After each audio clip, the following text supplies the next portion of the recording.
All right, so Talid, you track through the desert following this group of adventurers that seem to be in search of the tomb of the Demon Queen.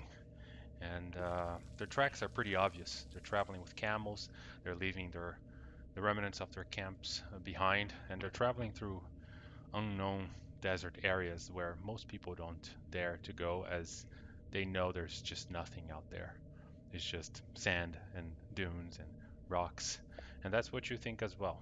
But you realize that they're following a certain pattern. They're passing by landmarks and seem to essentially know where they're going.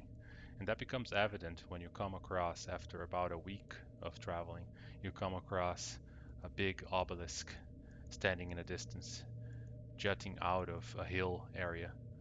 And you realize that that's clearly man made. Um, as you approach, you enter a valley, and at the end of the valley, you see this beautiful door with a golden sun on it, and it looks like it's open. Two big statues are flanking the door, but it looks like the statues have been corroded by time. One of them is missing a head, and the whole thing is just, clearly a very remote location that has been sitting here for centuries. You approach the big door and enter, and this is where you find yourself right now, in this open chamber with a snake on the ground and more open doors leading through the corridor and into into this tomb area. You can hear not too far into the corridor that you're looking at. You can hear some like metal banging noise, like this kind of ting ting, and then some shuffling through rocks, and as if somebody's like either building or breaking something or both.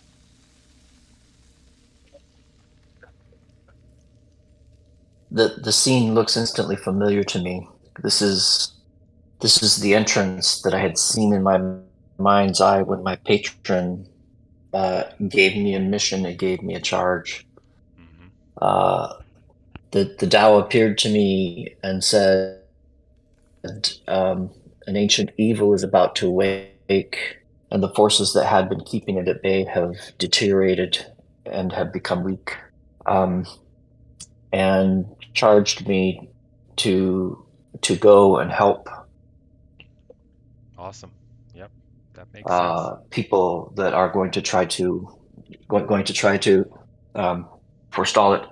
I don't know much more than that, but my patron gave me a very clear vision of this entryway and not much more. Mm-hmm. So I'll cautiously kind of go forward into the room. All right. Yeah, you hear that the noise seems to be coming from this area over here. Mm. All the doors are open. You can see the sarcophagi kind of abandoned, a bunch of broken urns, some of them open, some closed. You can clearly see steps on the dust on the ground. And as you walk through, you see small scorpions kind of, running away from your movement and your noises and, skittering in the darkness. But you can see that somebody has been here very recently. There are steps all over the ground and on the dust, Mm. and all the doors are clearly, smack open. As you reach this area, you see that Mm-hmm. there's actually a woman in here, and she's wearing all kinds of hanging medallions and holy symbols, and she has some kind of tiara and wearing clearly these blue ceremonial robes that seem very um, out of date, to you, like nobody dresses like this anymore, kind of situation. And she's the one that is banking on us. She's kind of like just you can see she's kind of now like trying to put together some kind of stone arm, on top of a creature that is just kind of on the ground, and it's kind of she's setting up a dummy of sorts. She's just kind of putting it together and then drawing some runes on the arm, and then she looks over her shoulder as she hears your noise, and she's like, oh, who are you? Is this the person to my east? Yes. Mm. I am to lead. Are you the people who are trying to overcome the evil here? She kind of stands up, abandoning the dummy that she was putting together. It looks like a statue that moves. You can see it's kind of wiggling on the ground, uh, mostly broken, missing its lower body, and she has collected several parts of it around. There are other broken statues surrounding her, similar to the one that she's fixing, and she has collected several of their limbs, and she seems to be assembling it on the ground as it like how it's going to be when I'm done, but she's still kind of working on it. And she turns to you and says, "I am the last sleeper. I was supposed to wake up when it's time to reinforce the seals of the Demon Queen. But it looks like something went wrong here in the vault. All of the other sleepers are dead. I am the last one standing. A group of people, much like you, has shown up not too long ago. They're deeper within the vault, and they are helping control the situation so that we can keep the Demon Queen sleeping. I am trying to help by fixing the Guardians."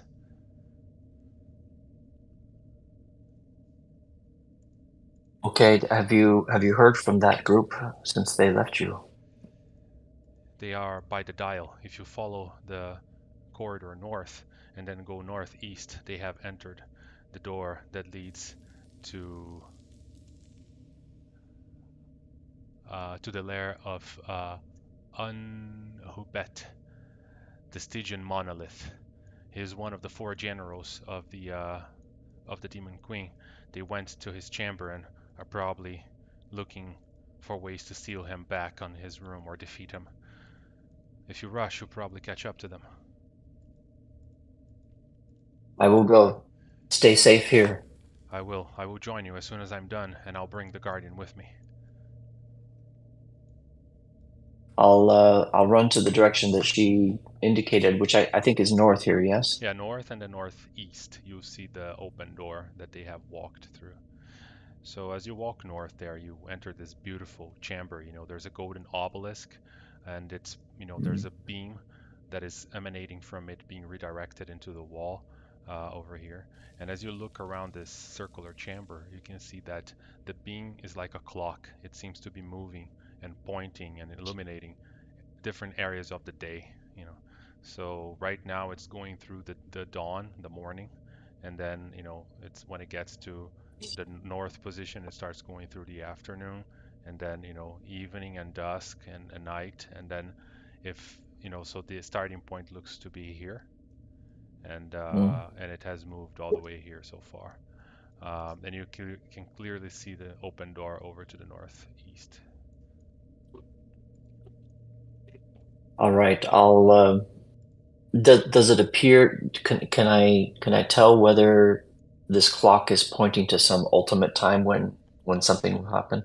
Um, yeah, as you observe for a few moments, you can see that the light is very slightly moving, and just by the rate that it's moving, and it will complete one lap in about 20 something hours, you figure.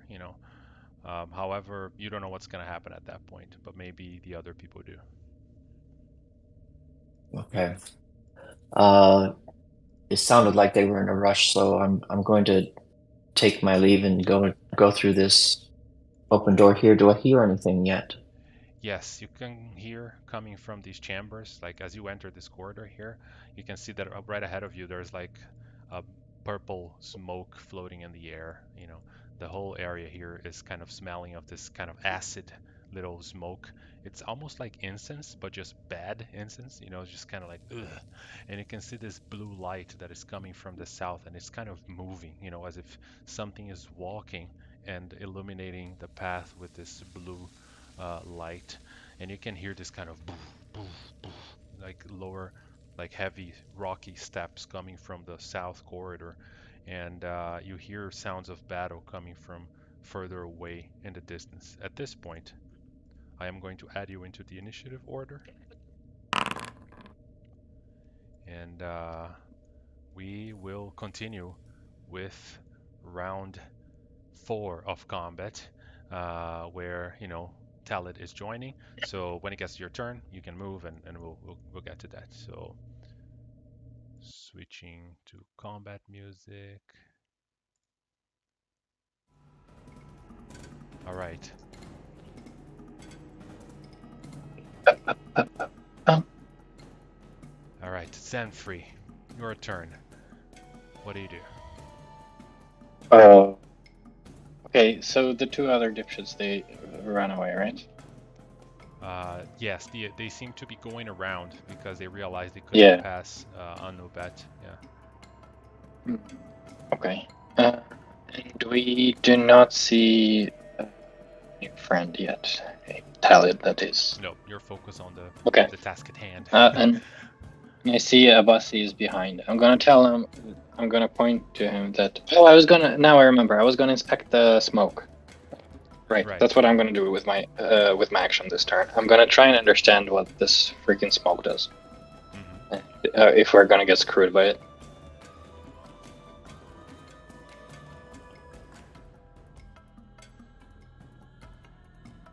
All right. Make a perception or investigation check, whatever you have that is higher. You know. Oof, Jesus. Okay, so yeah, with the 29, you kind of know what type of coal is being burned, and you know that this type of purplish kind of coal that generates this smoke, it's used when people want to obfuscate the view of others. You know, it's like this kind of coal that is an ancient way of like creating a smoke curtain in areas. You know. Now, the fact that these braziers have this, it's either because it was the only type of coal available, and that's what they're burning, or they were trying to obscure the view of whoever enters this area, which makes sense considering that they had these, you know, sentinel statues posted here. But in terms of being harmful, anything like that, you believe that the smoke can't really harm you. That's that way. Okay. Okay, thank you. That would be my action though, right? Yes. Okay, can I take a bonus action to hide somewhere? Can I hide behind the big monkey? Is she big enough to hide behind? Yeah, I think so. I think it barely fits on that corridor there, you know, like it's a huge creature, so you can probably hide, you know, behind his legs and stuff and just kind of... Yeah. Are you calling me fat? He's calling you huge. Damn right. Damn, boy. Okay, so stealth check then? Does this giant ape body make me look fat, right? Yeah. Yeah. It does, yeah. Does all this excess fat make me look fat? No, it just makes you look thick. All right, Three so Cs. yeah, you're certainly, you know, you're hidden there, you know, especially because Anhubet is dealing with a tiny monkey on his shoulder that won't let go. Monkey? Well, just an angry goblin. I mean, fair, but... And a giant ape, so he's probably not paying too much attention to Zenfree sneaking behind the ape's legs at this point. Okay. Yes. All right. Good. That's me. All right, Nuck. You are still holding on to him. I am indeed. I am not going to recklessly attack this turn, because my health is getting a little low. However, I am just going to punch him. Oh, you do punch him, and Twice. yeah, he's not using the onyx wall on this one.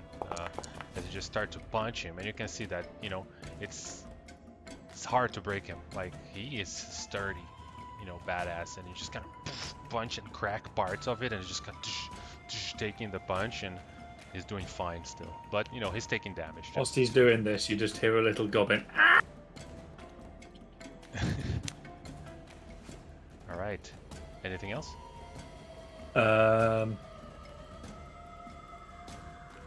No, that's it.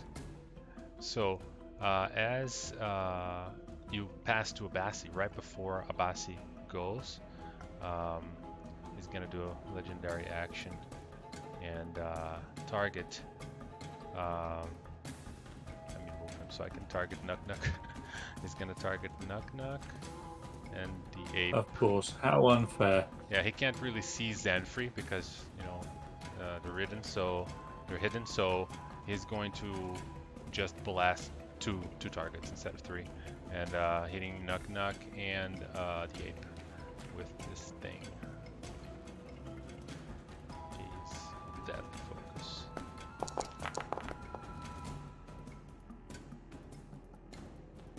So he hits the ape.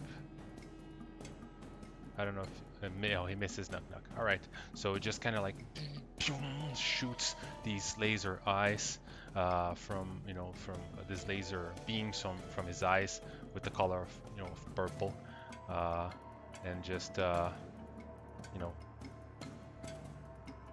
hits you guys. So that's it for him right now.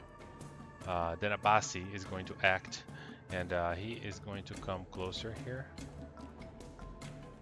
And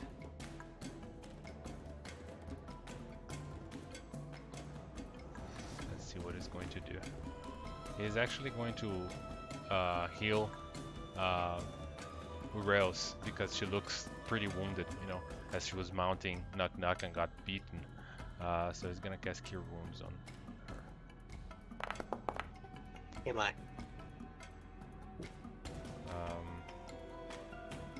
Vozog.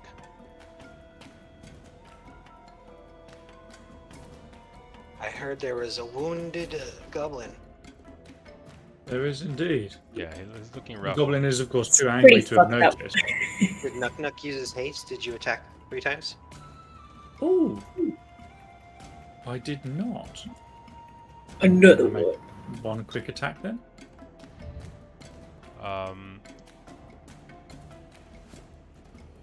Sorry, what's that? Because of haste, he gets 3 attacks. He only took 2. Oh, okay, yeah, go for it. Do it again. That misses though. Vozog. Okay, I'm gonna use the old... is he around the corner? I am, yeah. Yeah. Right. I don't right think I can see. Oh, I can see you if I move here. Yeah, I would say you can because Zenfri's not really there. She's kind of under the ape there hiding, so you could move there and do something, but you just don't end your movement there. Yeah, I was gonna move back. I'm gonna do a Cure Wounds on the badly injured goblin. If you can't... I'll use one meta magic to make it distance. So I can cast it up to 30 feet.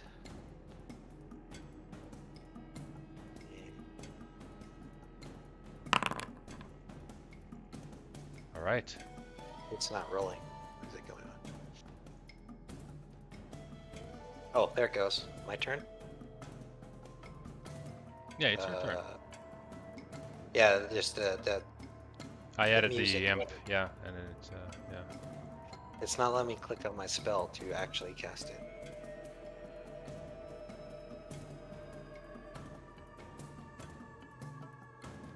Which spell are you casting? A hot bar, nothing. None of it, nothing works. Try again. Oh, Oh, there goes about that. You just did it, yeah. I didn't change your sheet.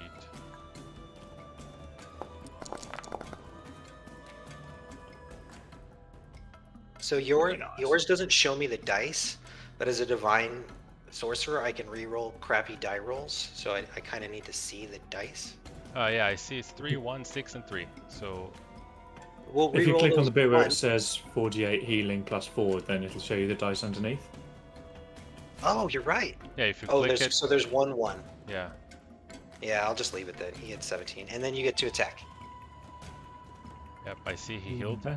from 40 to 57, and yeah, go for it. It was just delayed because I just had a ton of pop-ups for Cure Light Wounds. Right. And a 20 misses. This dude has 22 armor class, so you gotta work hard. What the fuck? We'll have to create some advantage scenarios, I guess. I'm done. End turn. Alright, and with I that... mean, I did only roll a 10, so 22 shouldn't be too difficult to hit. Yeah, you've been hitting him fine, yeah. Alright, so... This Sentinel's gonna move like here. Talid, you can see the lights are, showing up as you hear these heavy steps moving through. And this guy just shows up here, and he doesn't even notice you. He's just moving to the north, you know, passing by the corridor and dashing, you know. Talid.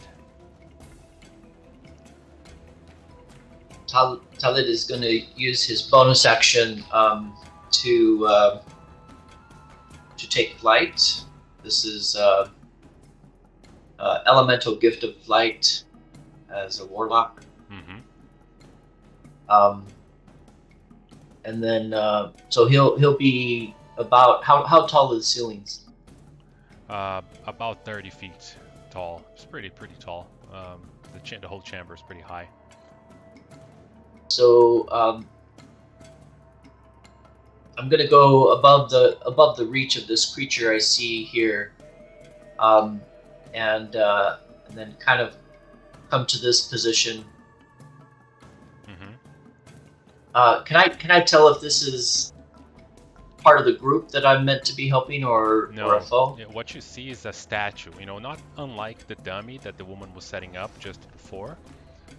This statue is moving with the shield and a silver khopesh on one hand. It's like clearly it's, and you can see it has all these arcane runes on its arms and body and glowing purple eyes.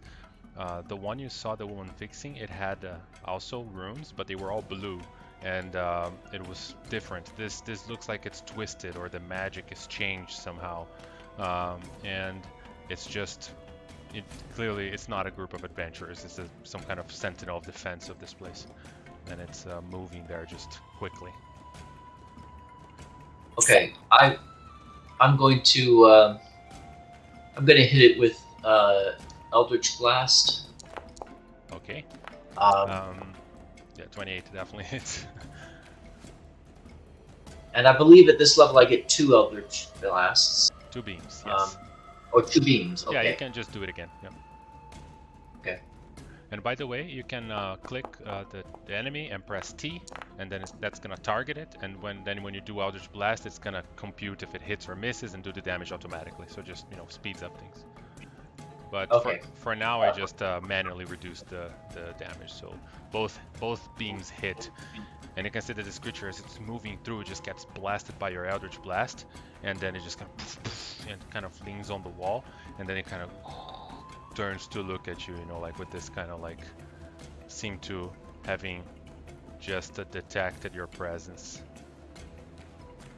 Now I can't tell whether this automatically added I have Agonizing Blast, and yes, also it's 1d10 plus 5, as you can see on the damage there, so it's your charisma is being added. Okay, yeah, it added the 5. Great. Looks like he's against a wall, so the repelling blast won't push it. Yeah, you just kind of if you push it, it's just gonna bounce on the wall and sit back where it was. I am going to use my Lance of Lethargy though, and reduce its speed by 10 feet until the end of my next turn. Oh god! All right, it now has 10 feet speed. It was already kind of slow, and now it's like, oh my god, it can barely move. And now I'm gonna back up, and I'm in the air, and I think that's gonna be my turn. All right, awesome. All right, the ape Talea, what do you do? I would like to punch this motherfucker. For once. I swear to God. Come on, dice. Come on, dice. 28 hits. Thank you. Oh That's my god. And critical! What the fuck? I like these new dice. Okay. I think this ape just went bananas. I just went ape shit. Why does it double critical? I am refreshing. Yeah, I Foundry. think my Foundry's lagging like crap because I don't even see the attack yet, and I can't click off of targets. Oh, it just popped up. Wow. Did I just double crit on this? You did. And on the first crit you did 47, and on the second one you did 39. Remember, you have a third attack. Let's go for 3 crits. No, it's 2. Close enough. No, wait a minute. It's 2 attack. I see here that you did. Oh yeah, that's true. Double crit and then a 3rd attack for another 21 damage. All my bad luck from yesterday is gone. Yes. Those were some good. Oh Yeah. man, look at that dip. It's just kind of like, bless yourself. This creature. Lord Jesus. Screenshots to put in chat. Jesus Christ. I knew I should play a melee character. The fates are telling me something. Wherever that ape hits, the soul left the body. Good. And it still says he's thoroughly injured. Not punch like King Knock Knock. Yeah. You just kind of start, just kind of, like doing some, shadow boxing moves, and Unhubat is your dummy, and it just kind of, he can take a punch though, and just kind of start to, the parts of his, start to crack, but it's still, you can see he just kind of looks at you and says, I have bested the guardians of this place. What chance do you think you have? I just scream at his face. All right. Monkey slobber. And with that, Uriel's is over here, and you can see that she is going to... She's going to move, I hear something, and she's just gonna move in this direction. She has like 60 flying speed, so she's gonna go all the way here. And then see that, Talid's fighting another statue. So Talid, you see that suddenly this kind of flying snake creature, blue, beautiful, looks like some kind of celestial being, just enters your view and tries to constrict the statue. So it tries to wrap itself around the statue, and the statue just kind of shakes it off as it misses the attack. And then you hear more steps coming from the south area of the corridor, and another beam of light illuminates the area as another statue seems to be approaching. And it just turns to you and starts to move in your direction. But it dashes its way to you, so it cannot attack this round. And with that, Unhubat is his turn. He is going to focus on the goblin that is on top of him because he's getting sick of that, and he wants to properly fight that that ape. So you can see he kind of and just kind of raises his shield, and tries to toss away Nuck with a shield bashing attack, over his shoulder. As this, this barrier just moves through as it lifts his arm. So, but with a 9, why do I have a disadvantage? Because of my cloak of cloak of displacement. That's true. Yeah, and because I'm not recklessly attacking. Yeah. As that misses, he tries to attack you with the sword. 14 misses, and then 21 misses. Jesus. Oh, you have haste, right? Yeah, +2 defense from haste. Overpowered. Anyway, so he tries to attack you just kind of, on Knock, and Knock just kind of shifting and, moving to his other shoulder, and he's just kind of trying to hit it and failing. And catch Knock. The imp. I'm gonna kind of telepathically ask the imp to help me out with this creature that's next to me. All right. The imp is gonna turn invisible and take the help action to give me advantage on my next turn against this one. All right. So I gave him the invisible condition, and he just starts to kind of fly around and annoy, hit the shoulder of the statue, and the statue's like, and that distraction creates advantage to your next attack. Okay. All right. Zenfree.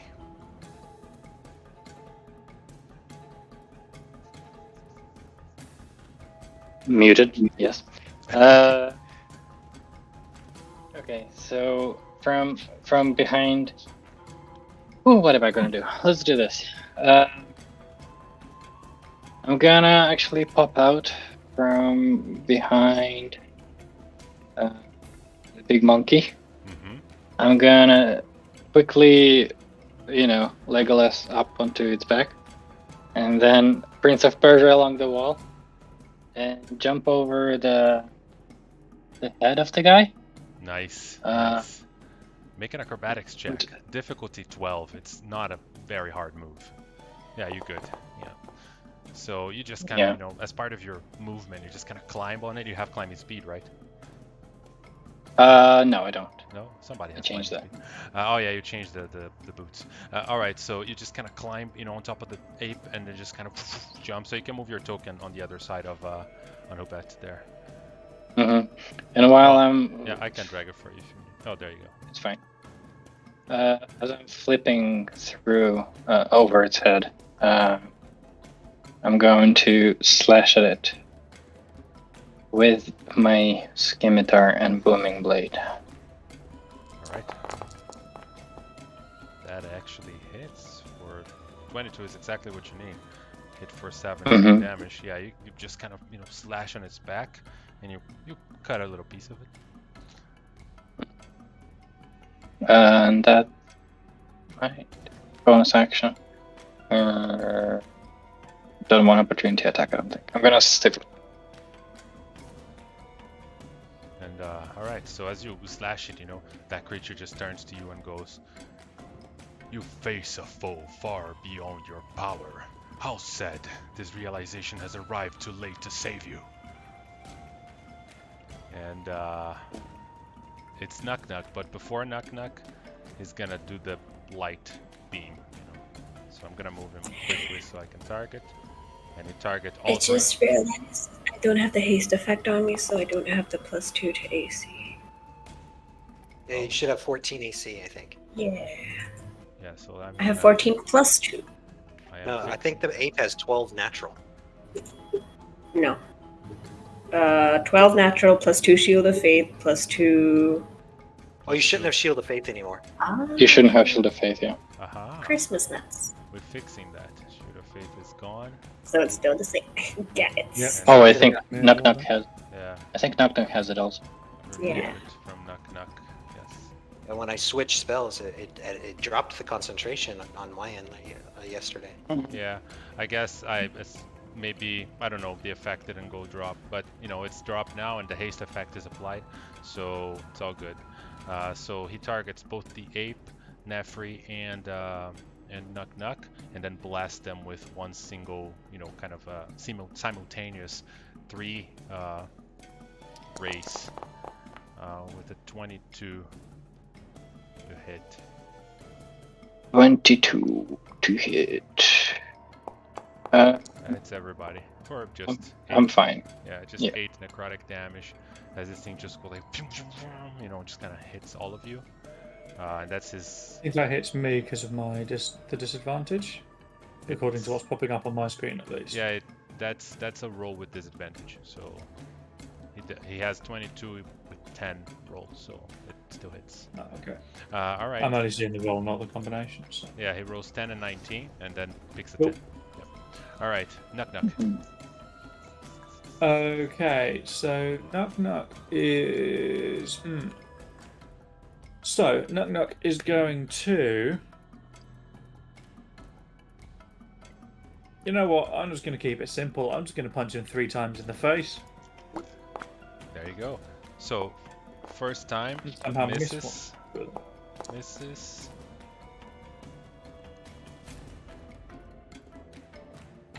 Okay. I don't see any hits. I rolled 3 on mine, and the first one was a hit, but then that seems to have disappeared. So Yeah, it moved down to the. So the first one moved to the second one, and the third one disappeared. I don't know what happened. Yeah, but I see the Foundry's damage. He took damage, so you hit it. Yep. should I roll a third or just leave it? No, just leave it because it processed. It's Okay. just the chat got lagged for some reason. Yeah. Okay. I'd say and- barely injured. Holy moly. Even after it took that giant monkey away. Yes, that's what I'm saying. We need to take away his shield or give bonus somewhere. And with that, Nuk Nuk's going to be like, Nuk Nuk's strong. this thing not hurt? He is. He go after smaller ones. He is juiced Oh, I got up. full Yoda there. Sorry. Yeah. That was. I was gonna say full Yoda. I didn't intend to go full Yoda. I should have been Nuck Nuck, but just Yoda and Nuck Nuck are very similar apparently.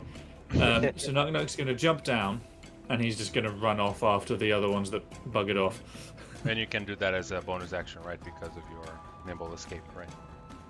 Yep. All right. They did go this way, didn't they? I can't remember now. They did, but they already moved away. But you can hear them, stomping over, as the around the corner, basically. Yeah. All right. I'm going off down there, and then that's the end of that. Okay, and that's Abbasi. Seeing that the situation opened up there a little bit, he is going to just try and sacred flame the big guy.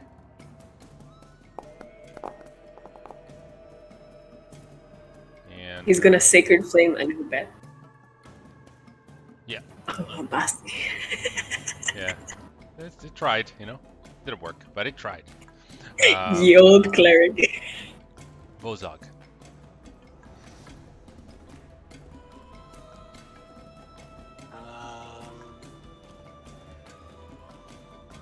I will heal. I think he got hurt again, right? The ape is hurt. Yes. Yeah. And you are a little bit hurt, but everybody else seems fine. My thing is still lagging, so I'll just. I'm sorry about that. I don't know why that is. Yesterday wasn't lagging?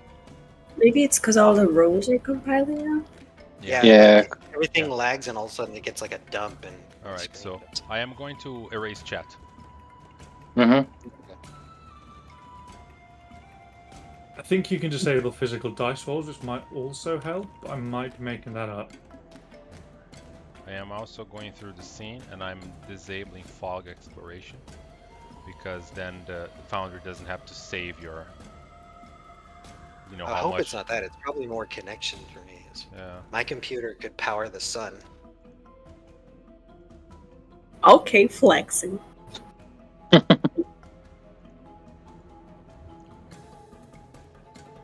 do this one.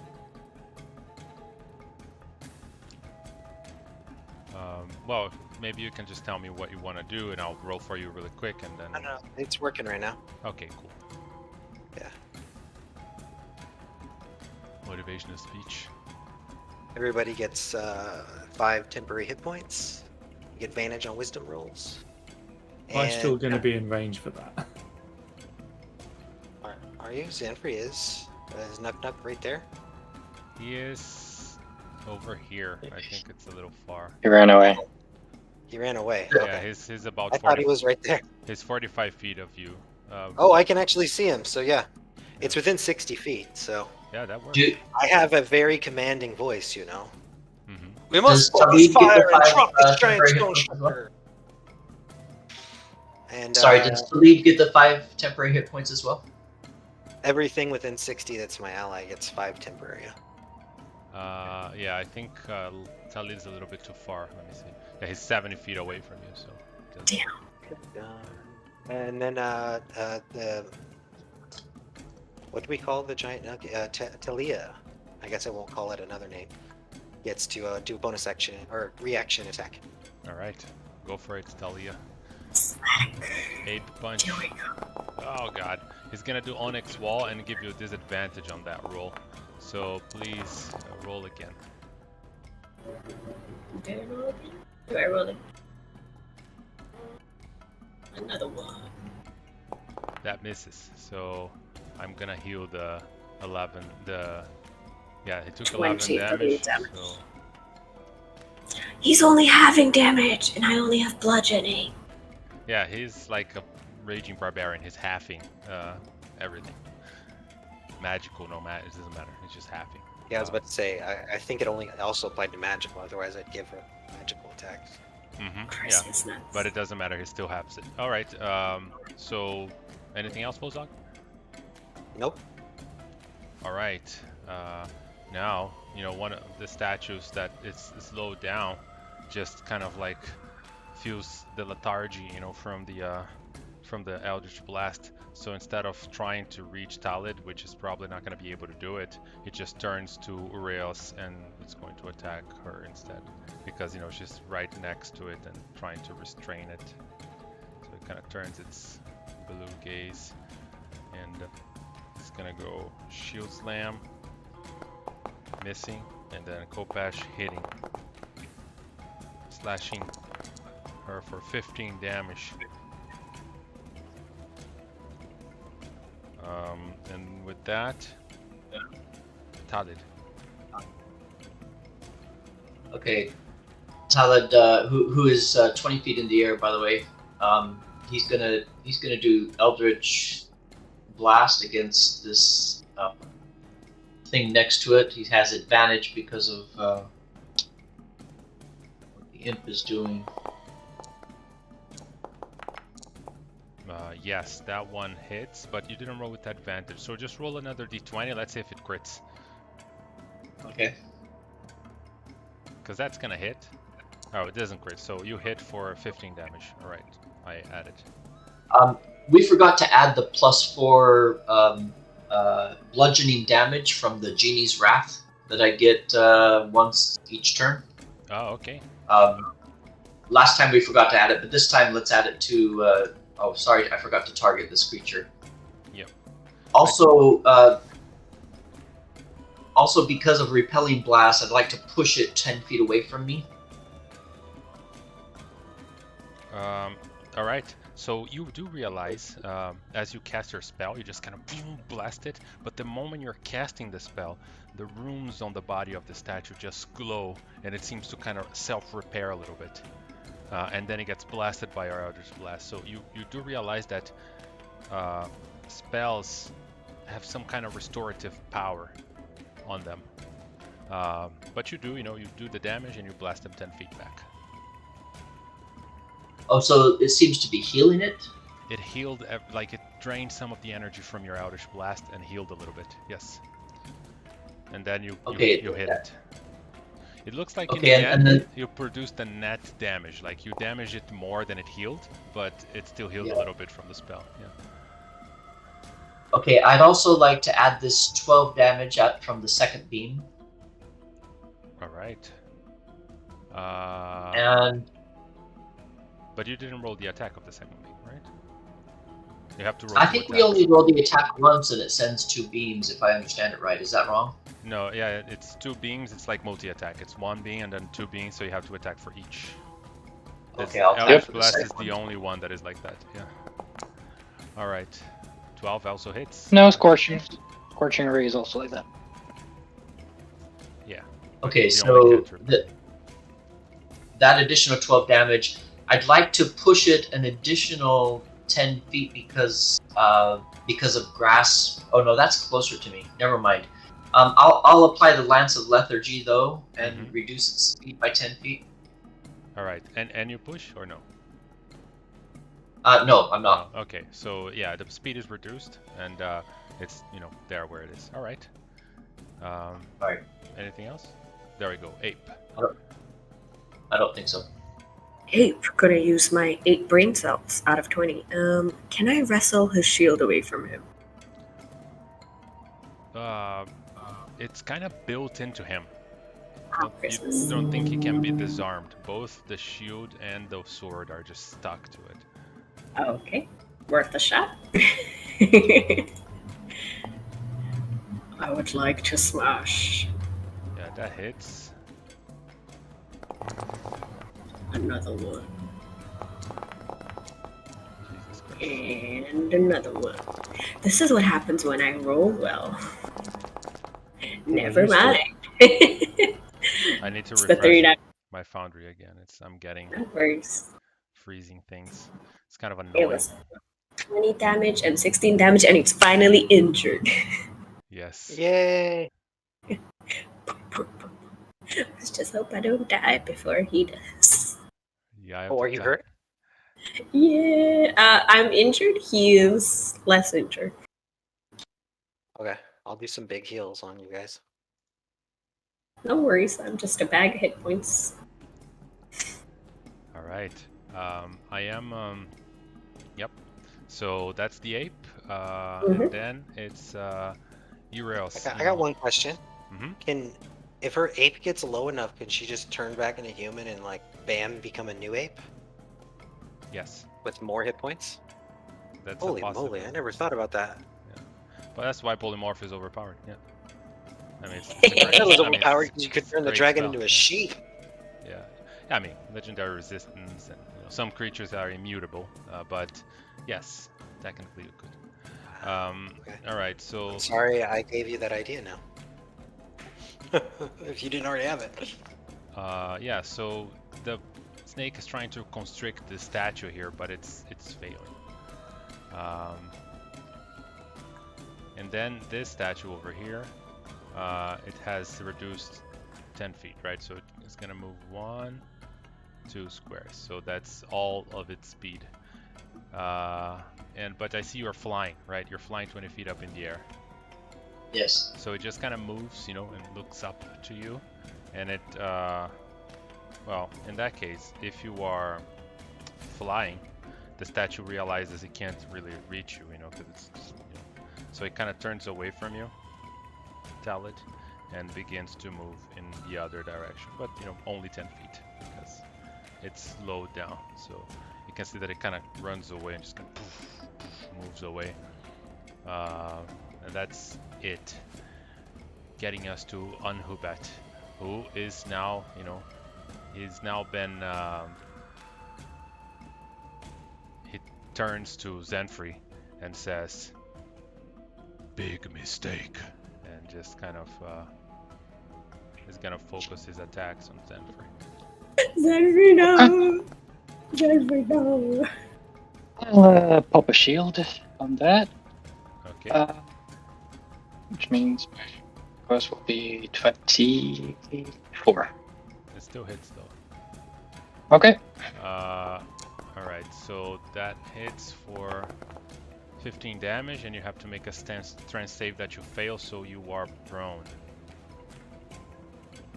Okay. I just gave you the prone condition, so it just kind of bashes Zenfrey. You kind of shield that, but it doesn't. You're not. You don't bring it up in time. But you are protected for his next attacks, as he's going to keep trying to hit you with his sword of death. With the 28. God damn. Okay. Yeah, because he has advantage now because you're prone. And then again, 24 hitting for 26 damage. So it just kind of knocks Zenfrey on the ground and starts to hit. You're rolling to the sides trying to protect yourself, but you're still kind of getting cuts and bruises from his attacks. Could you tell me what the amount of necrotic damage was on both?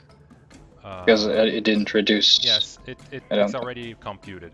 He did 22 damage and you took only 19, and then he did 26 and you took 22 because it's half your necrotic damage. Yeah.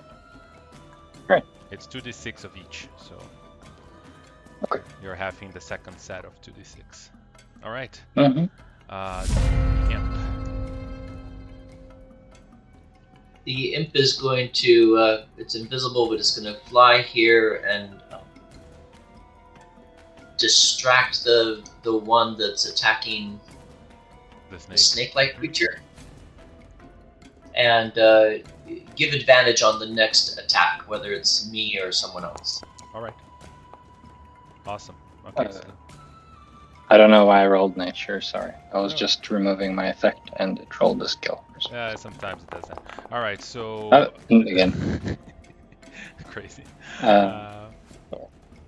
Okay, I'm gonna get up. And then why I got here essentially was to try and figure out if there is any sort of mechanisms or anything along those lines in the room.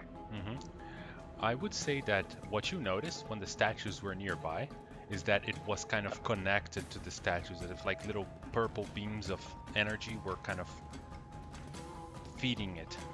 So I described that. Yeah, I described that yesterday, but I don't know if you maybe you didn't notice. I just mentioned in chat before you said it. Yeah. So it looks like it's getting empowered by those corrupted guardians. And when you broke one, Basically. it went on a spin, right? And it came spinning through the hallway and approached you. So you noticed that the moment you broke a statue, he felt it and executed a legendary action right as it happened. So he reacted to it essentially. Mm-hmm. But I was wondering more along the lines if there is any sort of effects powering him other than that, like giving him extra strength or anything like that. Well, not in the room. It looks like a normal room. You look around, there's, the braziers with light, and it looks like the heat came from this direction. So there's probably a chamber there somewhere, but yeah, you don't see any powering device or anything like that. Okay. I'm gonna just disengage as bonus action. So I have 15 feet of movement. I'm gonna ask Rahil to attack to sort of distract him, and I'm gonna try and hit him with my crossbow as I move away. That's a critical. Nice. Which I forgot to roll sneak attack damage on the previous round when I hit him with my sword. Yeah, would it be okay if I rolled it now as well? Roll 3 sneak attacks. Oh my god. The pay. Okay. 1. The pay. 2, 3. Wow. Okay, so 15, then 8, and then yep, that's it. All right, it's hurting right now. He's in the yellow boys. Okay, I'm gonna keep moving along the wall to see what I want to peek behind the corner, but that's next turn. Right. Down for now. Okay, before Knock Knock goes, Unhubet is going to target both the ape and Vozog, and then it's going to launch that Gaze of Deadly Focus for 20 to hit, hitting I think both of you.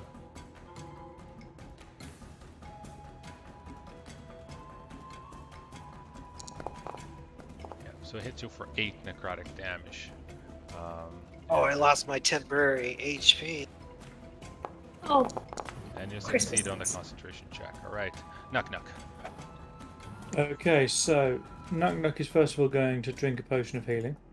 Alright, that's an action.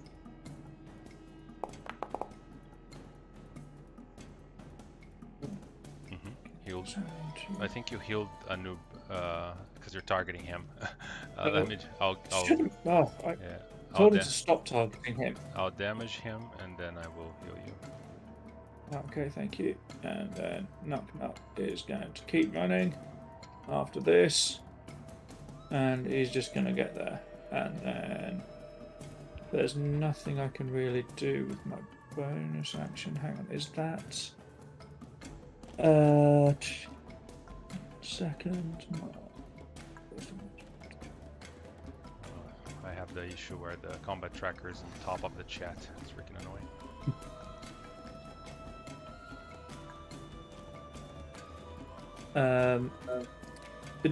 Oh no, it does say an action. Okay, yeah, I'm going to leave that there then because everything else I've got is an action. Oh, there's no point. Yeah, no, I'm going to leave it there. All right.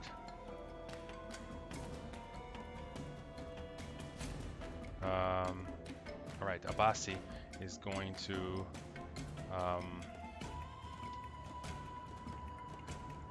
so you already have Sanctuary on yourself, right, Vozog? Yes. All right. So I forgot about it, by the way, when he did the beams. So next time. Oh, I thought the beams were like AOE, so I didn't say anything. Yeah, well, he targets 3 creatures, so I guess.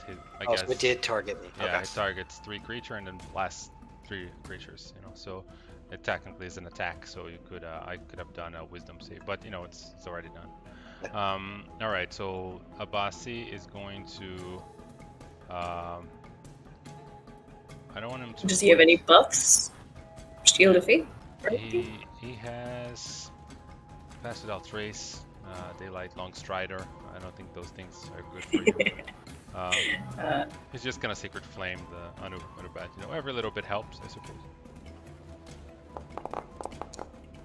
Can he see like down this corridor? I guess they haven't gone all the way around. Yeah, you cannot see there. Bozog. I'll heal Talia. Because the other guys are gone. They're chasing down the ads, right? Yes. Abbasi just actually you is and me going now. to move in this direction after he casts his, thing. He's just gonna go, I'll help the others, and he just kind of goes towards the statues that are coming from that direction. You can see the blue beam of light, here on the top of the stairs. So the statues are clearly coming close. You can take 28 healing. That works. And then you get to attack. Nice. Fuck. 16 misses. Yeah. Stop rolling 5s. Alright. Oh, you know what? I could have... I'll do it next time. I gotta remember to use my help actions because they're bonus actions and I could have given you advantage. Alright. I guess I could use it now because then she can Yeah, use it in it's her still turn. your turn. Yeah. Yeah, so I'll do that. I'll do, which one is it? Spite?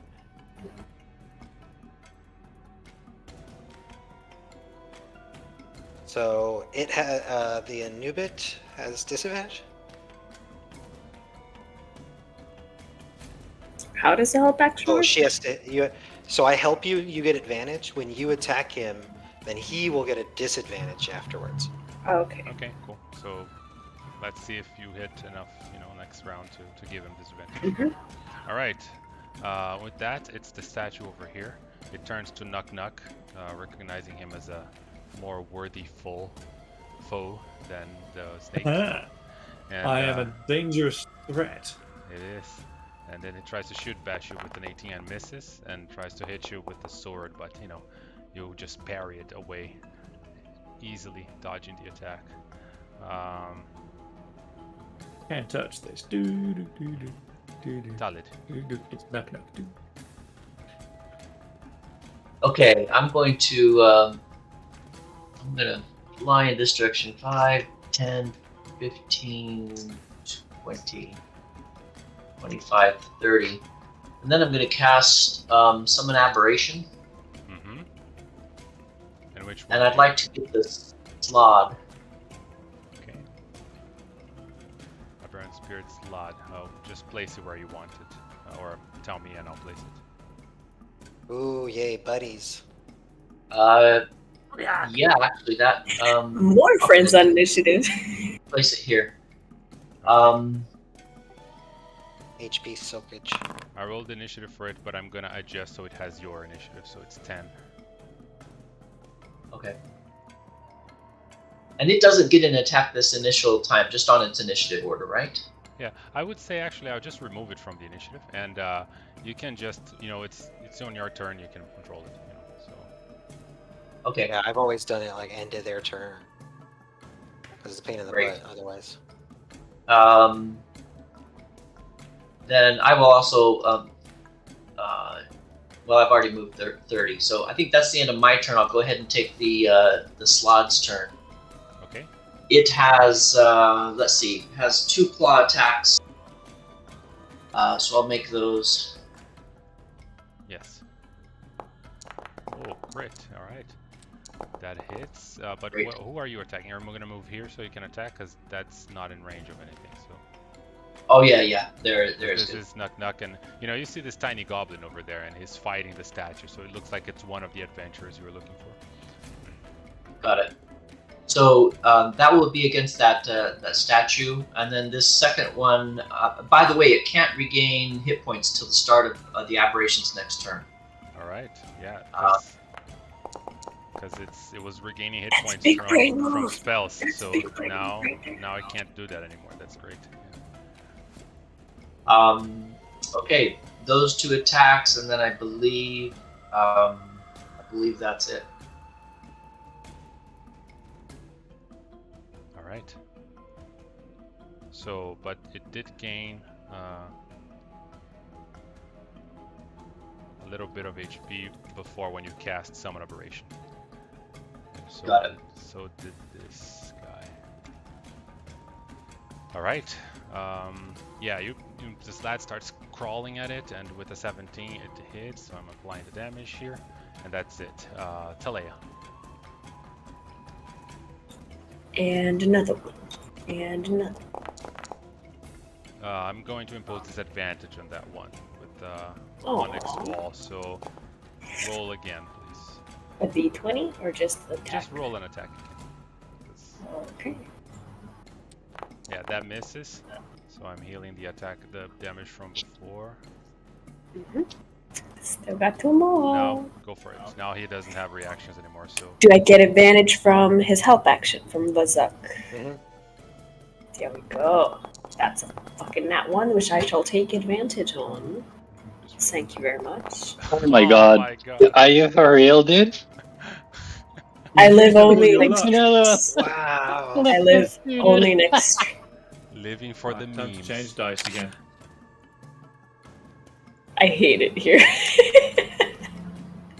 For fuck's sake, do I have to change my dice again? You're a Sith. You deal in absolutes, because this fight you have done double crit and double 1. You know. No attacks this round. Well, I guess I'll go. The mistake you're making is you're doing it for fuck's sake. You should be doing it for knock. For nuck's sake. And the third attack misses as well. So. Right. Of course it does. All right, so you just kind of the ape is punching, and then it's just kind of blocking the attack. And by the way, you take 1d6 bludgeoning damage from the first onyx wall that he did on you. So -6. Tis but a scratch. Yeah, you punch the spikes of the shield. You know. All right. That was very smart. So he now it's Urael's. She's going to try and keep restricting that guy. I think this lad already used that advantage that the imp was giving, right?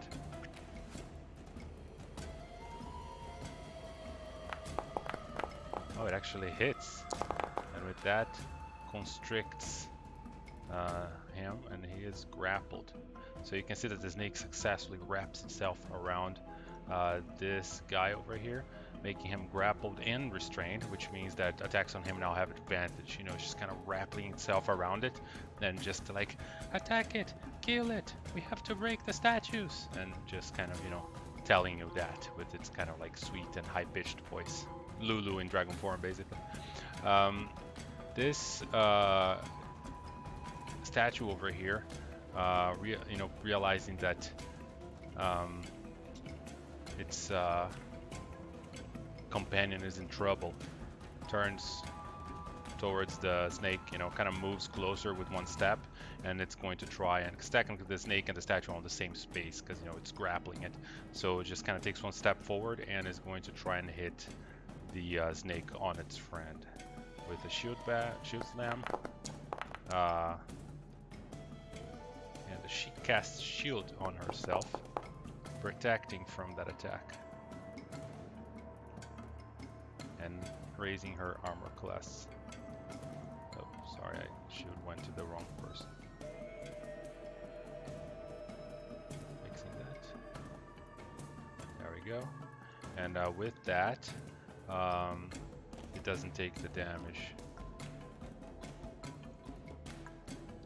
And then the creature tries to attack her again with its Kopesh, but 23 misses because she's now shielded.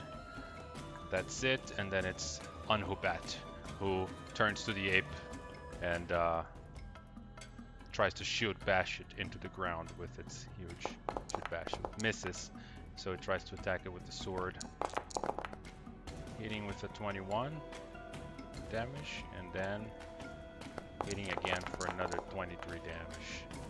It starts just kind of slashing at the apes, you know, just you're trying to dodge its attack. Ouch. It's a very expert fighter. The imp.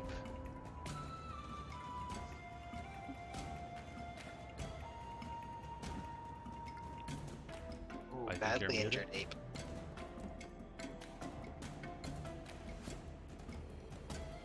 Sorry about that. The imp is going to move over here.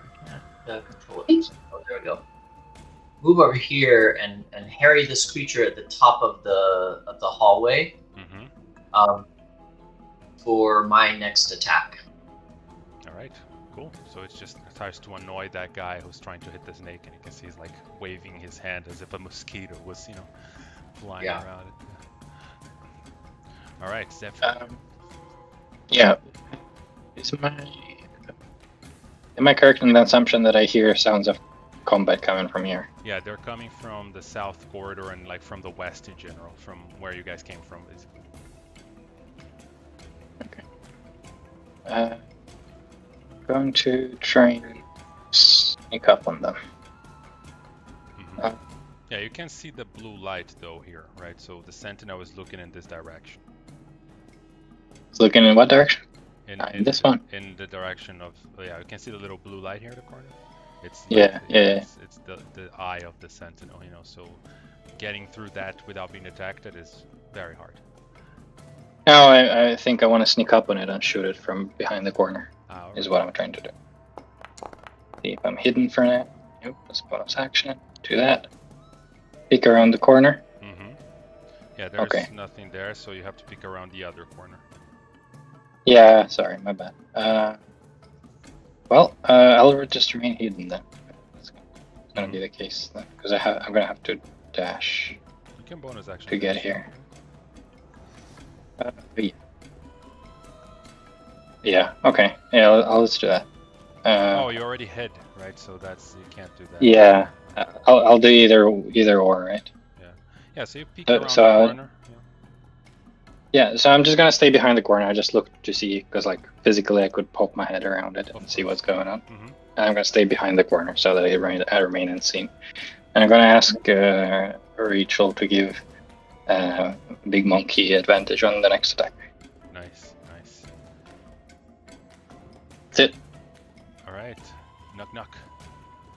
Okay. Knock is just going to yell, "For knock!" and punch it 3 times. Because knock is a simple creature. Yeah. Sometimes that's all you need. It's gonna parry. Once. Increases armor class by 2, but still gets hit in the face, so it doesn't do anything. Alright, so yeah, you're just hitting it with all. Why do I have advantage? I mean, I'm not complaining, but why do I have advantage? Restrained by the snake. Yeah. Ah, of course, yeah. Yeah, the snake wrapped around. Good snake, good. Did it do the same thing again where it can bind all 3 attacks into 2? Because it looks like it has on mine. Yeah, I saw 3 attacks and the damage reduced. Yeah, so did I, but I can only see 2 on my screen now, so yeah, it looks like only 2 of them hit. Yeah, it took all the damage. I see the calculations of damage for 3 attacks here. Okay, that's fine though. And yeah, I'm going to leave that there. Because, as I say, Knock is a simple creature. Alright, and with that we go to Abbasi's turn, and he emerges from the corner there, looking at the situation. He looks at the 2 statues kind of singling out Uraeus, and you can see that he casts Sanctuary on her. Oh, he doesn't have that, never mind. That's Uraeus who has Sanctuary, not Abbasi. I keep confusing their spells. So Abbasi is going to actually move to the statue over here and try to whack it with its staff.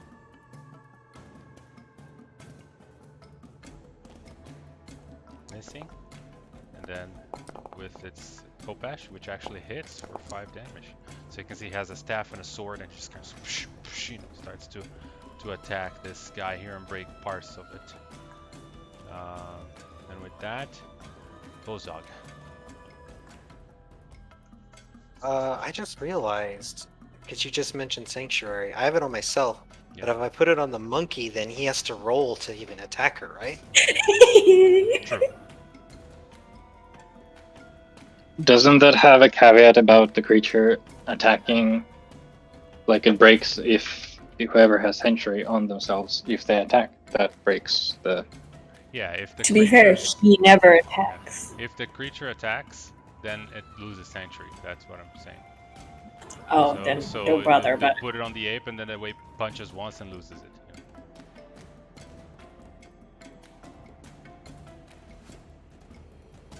Just confirming.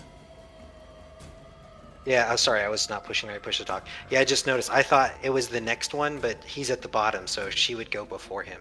Yeah, it says So here, she would break it. if the warded creature makes an attack, casts a spell that affects an enemy, or deals damage, this spell ends. Yeah.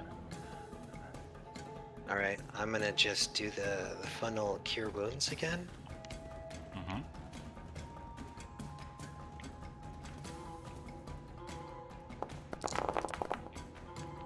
And we'll keep all those. And then you get to attack. And beforehand, I will do the bonus action. So you get advantage. Wait, where's my feature?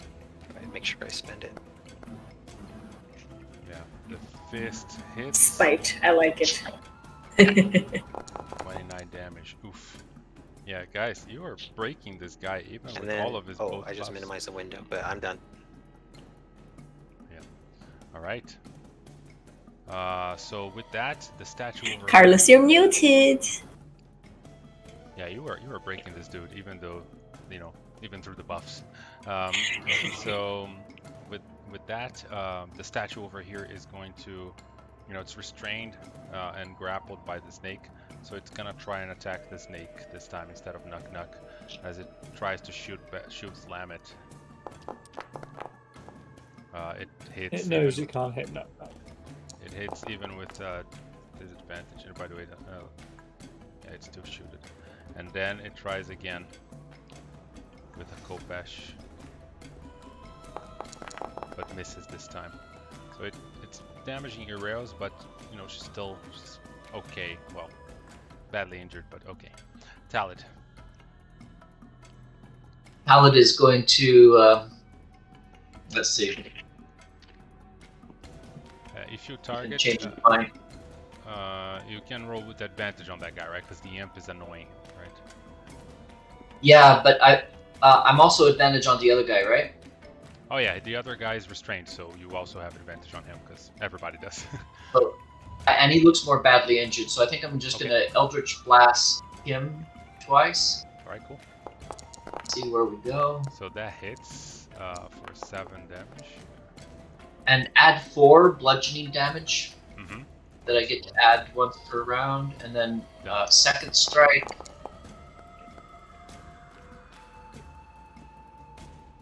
Uh, 25. Does that not? That hits. Hit? Yep. Oh, there we go. There we go. Yeah, it is looking very injured now. Yeah, it's breaking apart. All right. This guy here is just kind of like wrapped by a snake, getting blasted. Nuck's pounding it. This lad, everything. Got it. So that'll be my attacks, and then the Slad will come up to it with his claws, and it's not been able to regenerate hit points, right? So nope. The Slad will come up to it and attack. 1 claw attack. Second claw attack. Yeah, the second Looks like one it hits misses. just once. Yeah, the first one 11 damage, just breaks it a little bit, but the second one it raises its shield and manages to block it even though it's restrained, and just kind of fighting the snake. All right. Great. Talea. Ooh, so max, and he gets disadvantage if he tries to hit me the first time. 20 misses. Oh, 19. fuck's sake. 20. You have advantage. You have advantage from me and from Vozog. From you? Yeah, the bird gave you one. That's why I was confused. Yeah. So you used mine on the reaction attack, you said, right? Uh-huh. So then the bird would give you one on your So first roll attack. another fist attack. There you go, you hit it. So yeah. Ouch. Yeah, you're just kind of punching this big guy, so it's like this is Badly like injured. He's so lucky I can't shit talk in this form. I'm just saying. and as you punch him and he kind of He kind of tries to block and he says, "Your flesh is weak, your bones brittle. You are fit only to serve and die." And yet yours are weaker, sucker. Yeah, I think you're talking about yourself there, big boy. Internally. Thank you, Ozog. Alright, so the snake continues to constrict this guy, so it's gonna try to bite him. But that misses. And then this statue over here, it's, turns to Abbasi, who will approach from the back, and it's gonna try and just hit it with its shield and then with Kopesh. So first with the shield, it hits, knocking Abbasi, hitting with a critical and knocking him prone.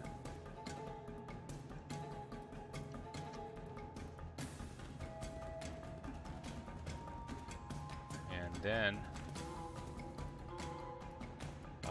it tries to hit him again with Kopesh, having advantage and hitting him for 16 extra damage as it stabs him on the ground. Abbas is like, just kind of, struggling there with the statue. And before Anhubet goes, at the end of the turn of that statue, he's going to target the ape and do one of those legendary Gaze of the Deadly Focus, hitting for 17 damage, and then it will try and do the same thing to Vozog. So it has to do a wisdom save, right? Mm-hmm. Fails, right? Fails, yeah. Yeah, so it has to choose another target. So it chooses the Raven and blasts it with the Gaze of thing, killing, disintegrating the familiar that is annoying it. And with that, it's now its turn, and it targets the ape. It's gonna try and bash the ape down, hitting for 20. Make a strength. Disadvantage on the first attack. I'm gonna make the saving throw, so let me know. That's a 29. Yeah, you succeed. So I'm gonna roll another d20 to see if that would hit. That would still hit. So it hits for 6 damage, and but you don't get knocked prone, and then it's gonna try and just sword you. 22, and then again for 15. It's just kind of slashing through the ape, and it's like, "I do not need your useless body to win this battle," and it just keeps slashing, We're at 36 health points, boys. It's okay, I'll give you another 20 or 30. Round number 8, it's the end. The imp is going to take the help action against the top statue near Abbasi. Just on the next attack, whether it's Abbasi or whoever else. Mm-hmm. Alright. Zenfree. Yep.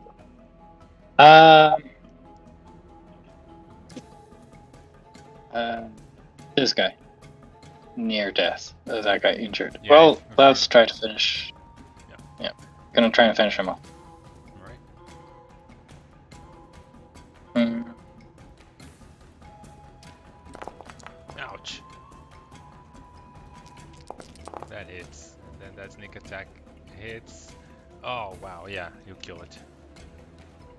So Nesser Safet dies. Alright. So the moment that guy dies, you hear this kind of like, you see this kind of beam of light go through the wall and hit Anhubet, just kind of, and you can see that something is happening with him over there as he loses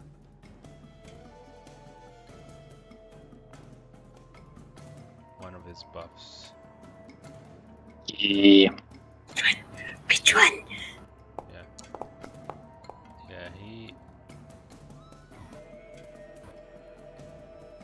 he had resistance to everything, and now he doesn't anymore. So yeah, he just gets shocked, and then immediately. Oh boy. Yeah, immediately he reacts. And you're doing your cunning action there. Yeah, as a bonus action. Yeah. Hiding. All right, cool.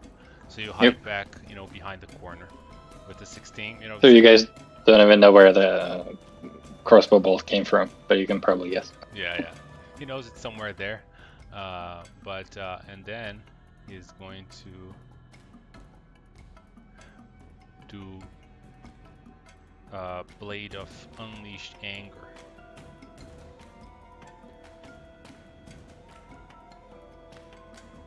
So it just does that. You can see that as it gets shocked and loses all its resistance, it raises its blade and just kind of tries to attack the ape with it. That's a legendary action. Hitting for 15 and then extra 2d6 fire damage, so extra 5. So minus 5 here for you. So yeah, it just, that one not only is necrotic, it also burns. Ow, 16 hit points. I feel weak and human. Knock. Okay, so seeing the golem that he was attacking destroyed, Nuck is infuriated because somebody had the audacity to take King Nuck's kill. So Nuck is just like, who took from Nuck? And he's going to run over here and recklessly attack this one here with Fury of the Small. Okay. Yeah, so you can do advantage on this guy. Well, that hits, but roll another d20. Let's see if it's a crit. Why do I have advantage on this one? It didn't compute the advantage. I think your reckless attack is not up, so... oh, yeah, that's right. I forgot to put it on. Yeah. Another d20. That's a d12. On thick. There we go. Bloody numlock. There we go. Yeah, that still hits, but no critical. Okay, 16 damage. You slash on it. It really breaks it. And then takes an extra 4 damage from Fury of the Small. Done. Yeah, and then 2 more attacks. That also hits for another 15 damage. Oof, my Foundry bugged. I'm refreshing it. And the third Don't think attack, that last one hit it. Yeah, the 16 misses. That's a shame. He's still angry. He's an angry little demon, but yeah, that's into that. All right. Small and furious. Knock edition. One moment, I am loading. Come on, let's kill this guy before I die. I'm cranking my computer. Did you forget to feed the mice again, Carlos? Yeah, you gotta give them cheese. Yeah, I mean, I have a pretty badass computer. This keeps happening. I don't know. It's the browser. I think it's probably the mine's 2 playing games. up. I realized I was downloading half of Patreon, which was my problem. Aha. You what? I have a thing set up that whenever new Patreons post, it downloads it all and downloaded like 2 giant asset packs, which is why mine was chugging. Okay. Well, Abbasi is going to get up because he's on the ground, so he stands up from prone, and then he's going to try and, he's going to keep on the melee with that guy, hitting him with his quarterstaff and missing, and then with his ceremonial patch. So that first attack will be with advantage. All right, I'm going to roll because another d20. Yeah, he still misses, sadly. So yeah, he just kind of tries to swing that guy, as he's distracted by the imp, but still, the guy parries his attack, and then he's not a very, he's kind of old. He's like 60 or something. He's just doing his best. Don't shame him for his age. I mean, what? Bozog. All right, we're gonna do the old super again. I'm gonna heal biggest spells. Right, you heal. Keep all those. Go for and a then punch. Get the reaction, and then I will use my last bonus action to give her advantage and him disadvantage. Shift for advantage, right? It should work. If it doesn't, we do the... Yeah, it does. It does I think you not. have to set up, so it should... It's on your controls. If it's not shift, I think the default is alt. So you can try it next time. Yeah, see, that was only 1, so you can reroll.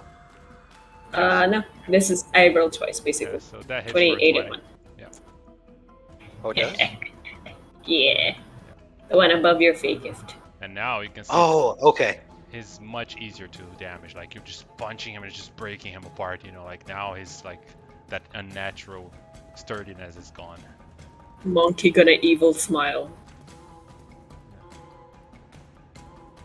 Motherfucker. Is that, Exactly. sorry, is that it for Zog, or do you have anything else? Yes, that's it. No. Okay. Bonus action, done.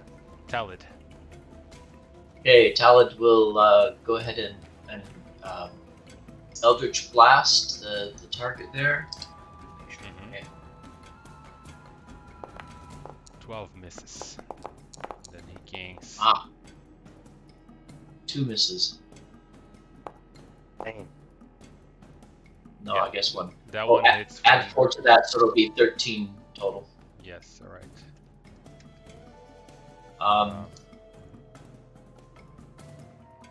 And then he wants to see what's going on over here. So 5, 10. He just wants to be able to. Okay. Yeah, He'll look down. He'll look down there and then come back. That'll end his turn. Then the Slod will come forward, and through allies is just difficult terrain, right? Yes. Okay, so he's going to come to here. And then attack. That Nope. one misses and misses. Yeah, okay. Then we're done. Alright. Urios, was wrapping itself around the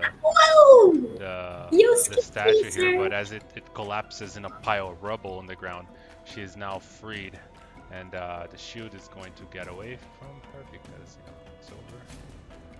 And she will try and restrain the other one now. Constrict. I think you skipped over Manish. It did. Talea, go. Citron. Yeah, we want to try and murder. I would like to commit murder 16 as soon misses. as I can roll. 22 hits, but I'm doing Onyx Wall on that, so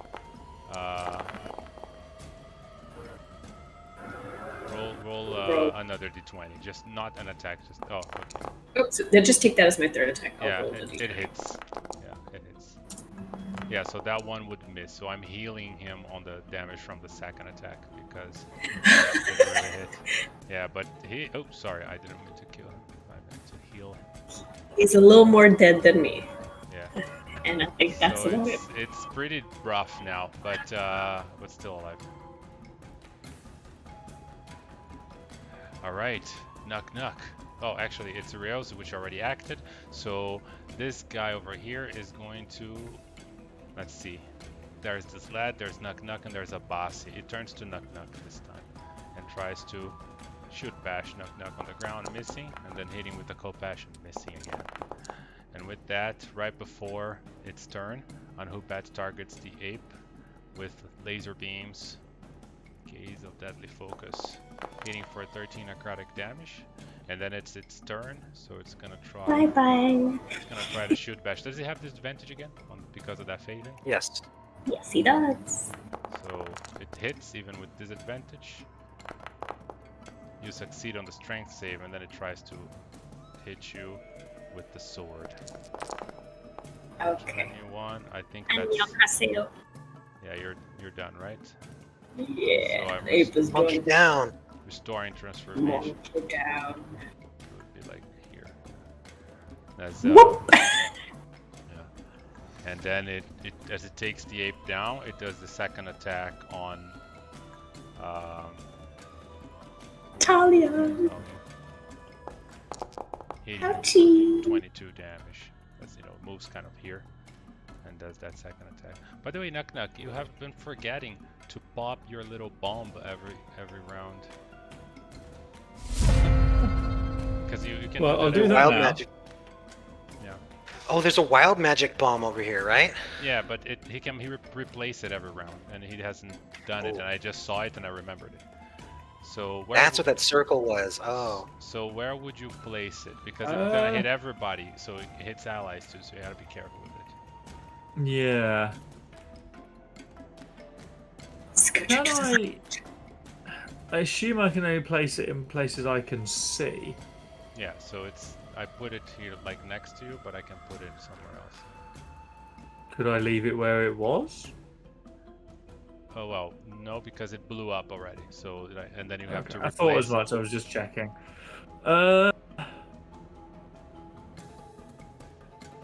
You don't have to do it, but if you want to, there's this option. No, I'll leave it just because I don't think it's going to do very much. Alright. But it's my turn, so I'm going to ask you. It's the imp now. It's not your Not turn my yet. turn then. Yeah, but in 2 turns is you. Imp.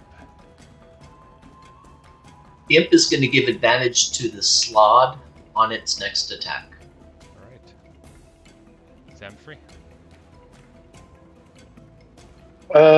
So there. I saw there was one more statue left, right? Yes. And it's badly injured. Yeah, it's Okay. looking rough. Wait. Ah. Stop and things. Yeah. Doesn't look like I can get to it.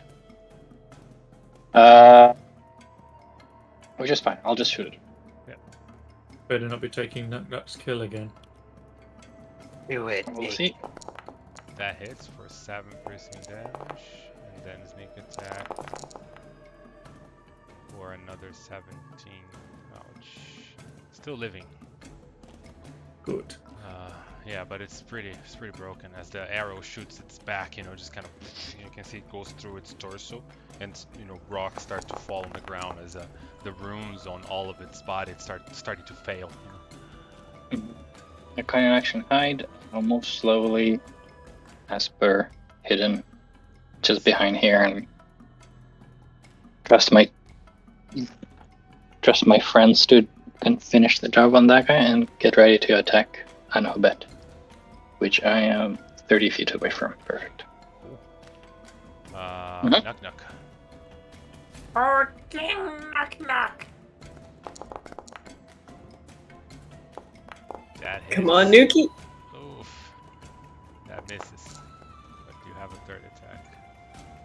It also misses. Son of a bitch.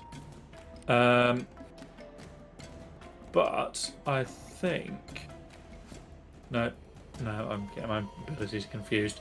That's it then, unfortunately.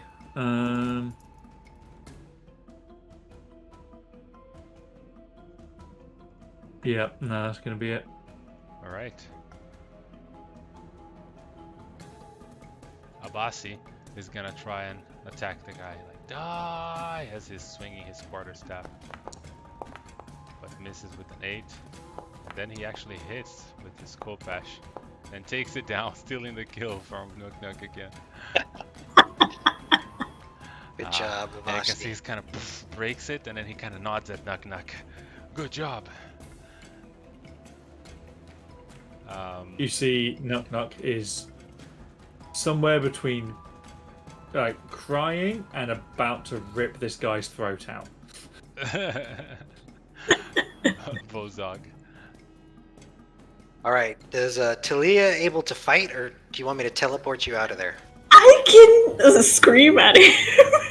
Okay. I I will use. I will vortex warp you down. Oh, you guys dropped the other statue, or no? Yes. Dude. Yeah. So did he lose his last buff? Yeah, so he loses his last buff. The focus of Archimedes. And with that, he is going to do a legendary action right before Bozog. Fucker. You know what? Don't have to teleport me. I'm gonna try and kill this fucker with my bear on monkey dance. So help me God. Oh, so you can turn into a bear this time? Actually, he doesn't have a legendary action for this. He just lost his focus of Archimedes buff, which means he no longer has advantage on saving throws against spells. May I backtrack just one thing? Instead of hiding, use bonus action Misty Step. Would that be okay or no? That's fine. You can do it. Sorry. So I'm gonna use Blessing on the Raven Queen, and from the feathers of my dead bird. Will it appear right here? Alright, cool. That also does give me resistance to all damage until next turn. Nice. Okay. Okay. Alright, so Bozog, what do you do? Now that I got an actual murderer, I will target them. I'm gonna do second level aid. All I can do is second. So you guys, Zanfree and Talia, you get 5 more hit points back. And Zanfree, you can attack. Yeah, so I see that. Oh, never mind. Okay, cool. Okay, so just attack. What happens? So just heal 5? Yeah, if you were, I think you're uninjured though, so it didn't help you. I mostly did it to give Talia like 5 more hit points and use a second level slot. Yeah, it is. I am injured. Very injured. Yeah. You got a Oh, full. Zanfree is? He's got a full attack. Oh, well then you get 5 Nomad. too. Yeah. All right, cool. Attack. Let's see. I forgot to target you, so you'll have to add your 5 hit points. Yeah, I did. Or Carlos did it for me, I think. Charlie, I swear to God, if you steal my kill, you will not make it out of this alive. Touch. Yeah, 17. 17 misses. Yeah, he still has 22 AC. That's not a buff. That is just his AC. It was 27 with the buff, but you killed the first statue. Oh, may I use my Bardic Inspiration on this? Oh, why am I rolling? Sorry, my mouse is... It's okay. I think maybe my... I'll allow it. You will use my inspiration. You can use it, I think, to hit, right? Yeah. Yeah. D8, right? D8, Yep. Yeah. 20. Oh shit, still misses. Almost. Yeah, just keep in mind that near death for him is not 10 HP. Right? Yeah. This dude has a Oh, lot of is it not? Fuck. Alright, so that's Vozog. Talid. Oh, you got more of them animal shapes in you? We gotta finish this guy. I'm trying to save my spells. Talia yells out, are there any more? You just hear Talia screaming. Yeah, apparently there's some fight Followed going by on to Knock- the west. Followed by Knock Knock yelling. Save some for Knock Knock. To the northwest? Yes. But Okay. obviously you can access that through the... Both corridors lead there. So you can go south and you'll see it too. Okay. Then I'll go, let's see, not there. 5, 10, 15, 20, 25, 30. You see the big Okay. onyx statue here with a jackal head and a huge shield and a sword. Yeah, and I'm 30 feet away, so I'm within Eldritch Blast of it. So I'll go ahead and do Eldritch Blast. Go for it. That hits for 10 damage. And add the 4 to that first one. Mm-hmm. And then, I found it really quick. And then? And then, is he able to be pushed away from me? I have repelling blast. Yeah, he's only one size bigger than you, so because he's large, right? I think he can still push large creatures with repelling. I'm just wondering if there's anyone in the way. Yeah, if it's possible, then I'd like to push it away from me 10 feet. Okay, yes, that will push it on Vozog's space. So Vozog, And then make a and then dex save. Well, I'll use bonus action with telekinetic feat to push it an additional 5, but I think this one is has a saving throw. Yeah, it's strength. Let me activate. It passes. So what happens here is that the repelling blast just kind of and then it kind of tumbles towards Vozog and then like kind of tries to get him out of the way with the shield, and Vozog fails the dex save, so you take 1d6 Vozog, 1d6 piercing damage. So you can, I'm gonna do a -5 here for you, which will probably, Sorry about that, Bozog. Didn't see you there. So you can do that concentration check. And yeah, you succeed as basically what happens is that it moves Vozog to the side over here, and it takes this space, you know. That's actually good. Yeah. And so yeah, that's it. Anything else? That's it for me, but I need to take the slod's Slod. action. Actually, I can't see the slod anymore. Okay. Could you move it closer to the action? Sure. So I'm moving it north 10, 15, 20, 30. So Vozog, you see a huge slad just coming and kind of stops next to you. And it has just enough speed to actually still attack Anubet. So Okay.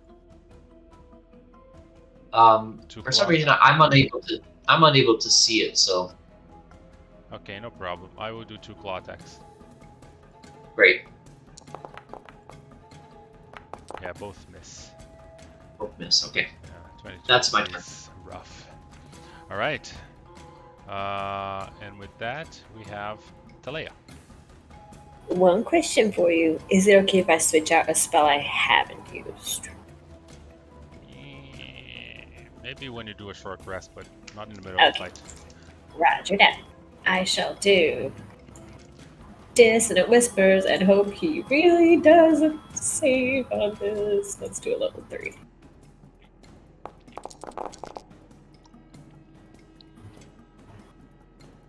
I don't see the saving throw. Let me roll it. Wisdom, right? Yes. That fails. So 20 damage. 20 damage, please. oh, oof. It is. Oh my god, it almost said. But yeah, so just 20 damage. That's it. Yeah. 20 seconds. I actually hastened so I can do another one. I think. Oh. 2 actions, right? Can I cast another spell?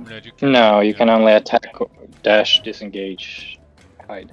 I'm gonna stab it with my rapier. I don't know. If it kills, it's gonna be hilarious. Oh no. Point of order: the dissonant whispers also makes him run away, right? Yes. If he fails. Yup. Immediately use its reaction if available to move as far as the speed allows for away from you, and that movement triggers opportunity attacks. Oh god. Well, it's gonna just move here, but then it gets blocked by Vozog and the Slad, so it can't go away anymore. So it gives Talea an opportunity attack. May I use that rapier attack as an opportunity attack and cast a cantrip as my thing? I don't know if I can't remember. You have Like a Warcaster? spell and a cantrip? No. If you don't have the Warcaster feat, then you can't use cantrip. Can I use the rapier as the opportunity attack? Yes. And then as my second action, can I use cantrip? Oh yes. No. No, not for haste. No. Christmas nuts. Okay, well I'll crossbow this bitch. That's all I can do. 19. Oh come on, that's so close. Yeah, you're just hitting a wall of stone, basically. Just die. All right. That's all I got. Uriel. Actually, no. Bardic Inspiration on Zanfree. Zanfree, kill it, please. I'm begging you. Well, don't you want to kill it? Bardic yourself. I'll give you an attack. Can I Bardic myself? I thought I couldn't. I don't think you can. You can't Bardic yourself? A creature other than yourself. That's bullshit. Oh, I didn't know that. Only lore bards can. Yeah, only lore bards can do that. It's a very egotistical thing to inspire yourself. Hey, I Isn't just... that part of being a bard, though? Being egotistical? A Yes. self-motivation speech, yeah. I can't use bardic inspiration on myself because I am always an inspiration to myself. And therefore, everything I do, I get a 1d8. So right before Anhubet goes, he's gonna do that ray of thingy. So he's gonna target first Talea with it. Missing with the 15, then the Slad.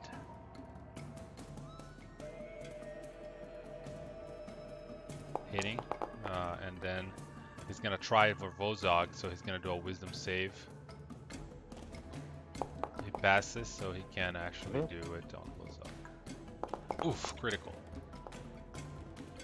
I was accidentally moving myself there. You have Wisdom. No, it's a wisdom saving throw. It's popping up shield, so. yeah, but it hits you. So Yeah. you're still concentrating though as you take 21 damage from his ray. Yeah, he passed a wisdom Also- save to target you. So And is the Constitution saving throw, is it rolling at advantage? Because it usually says 2d20, right? it's not rolling at advantage, I don't think. But you Yeah, should. because I have Warcaster. All yeah. right, so I keep passing, so it hasn't mattered, it but does. Yeah, if it fails in the future, we'll fix it. All right, so then it's his turn, and he turns to Vozog and is gonna try and shoot bash him to the ground with a crit. Oh my God, 2 crits in a row. You can close this. fail Sanctuary for me, please. Well, he already did that. So it's every That As was in with this remove- legendary, wasn't it? remove- yeah, it's every attack. Yeah. Okay, he passes. So You that creature one. targets still with a creature an attack or a harmful spell. That's first mechanism, yeah. Yeah. Okay, so he hits you for 18. 18 more? Yeah. I did it. Saving throw, strength. Saving throw, concentration. Yeah, if your strength saving throw, I don't see it.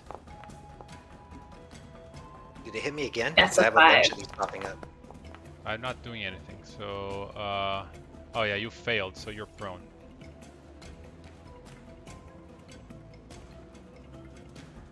And then it just tries and attack you twice with the sword. Missing. And then hitting. This motherfucker! But I'm gonna do a wisdom save. Yeah. That fails, right? Oh, good. Alright, so you do Still not take... fails. Yeah, you do not take that last attack. I'm gonna heal you. You had 13, right? Yep. So you're fine. So it just kind of, tries to hits you, tries to hit you with the sword, and then it misses, and then it tries again, and it's like, "Argh!" And then it turns to this lad, and it's gonna do the attack on this lad because he has to choose another target, basically, right? Mhm. So, and then 13 misses. Oh, actually hits for 24 damage, taking down the aberrant spirit. Boom. So you can remove. I'm removing the concentration on Talid character. All right, that's it. The imp. Okay, the imp is going to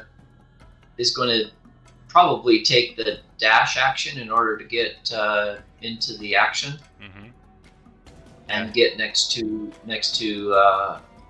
Unabet. Yeah, he gets to get right behind him, so he's there because he has 40 flight speed. So if he dashes, he gets there. Okay, that's what he'll do. All right, Zenfree. Oh, sorry, Zenfree. No worries. Charlie is just screaming, Zenfree, kill it, kill it, kill it! Well, I will try. I'm not screaming. Don't.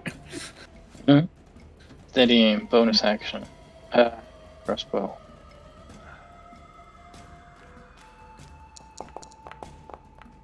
That hits. 14 damage. How do you want to do it? Ah, Yeah. Okay. Does it have any sort of core or heart or anything like that? It has these glowing purple eyes, but no core. But I mean, it has some runes on it. But you can see it's like a very built construct. Okay.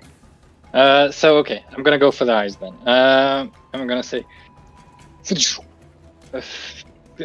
one crossbow into his one eye, and say, as he sort of falls to his knees first, second crossbow bolt into the second eye. And this was for Rachel, bitch. And that's it. Yeah, you hit his eyes, which he used to kill Rachel. So he just kind of falls on the ground, and you can see he's like, impossible, and just kind of cracks. Starts purple energy starts to emerge from him, and then just kind of, and he crumbles into the ground, including his shield and sword. Just in case anybody wants to loot that, you can't. So it just kind of blows up into little pieces, and you guys like, oof.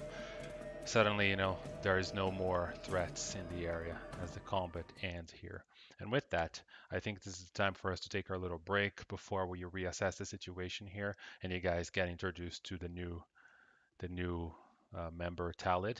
But for now, it's 57 here on my clock, so let's take until 05 of the next hour, a total of 8-minute break. Go to the toilet, fill your snacks, your drinks, whatever.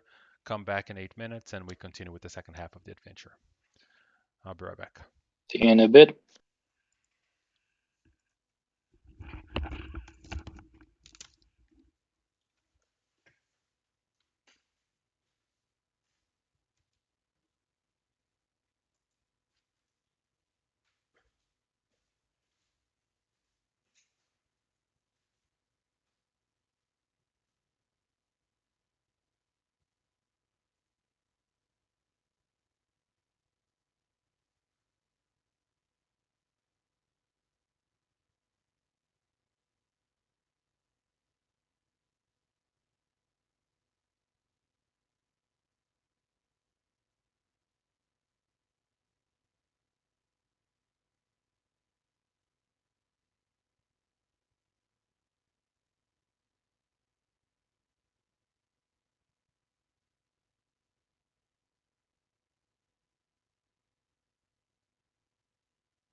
am. Everybody back? Yeah. I'm back, but I gotta run 2 seconds. Yep. I'll be right back.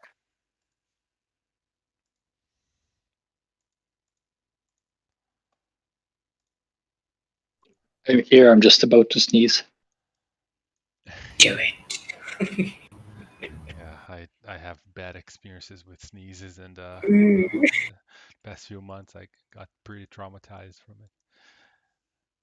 Honestly, I haven't sneezed much since then. I think my body kind of intuitively shut down my sneezing reflex or something. I don't know.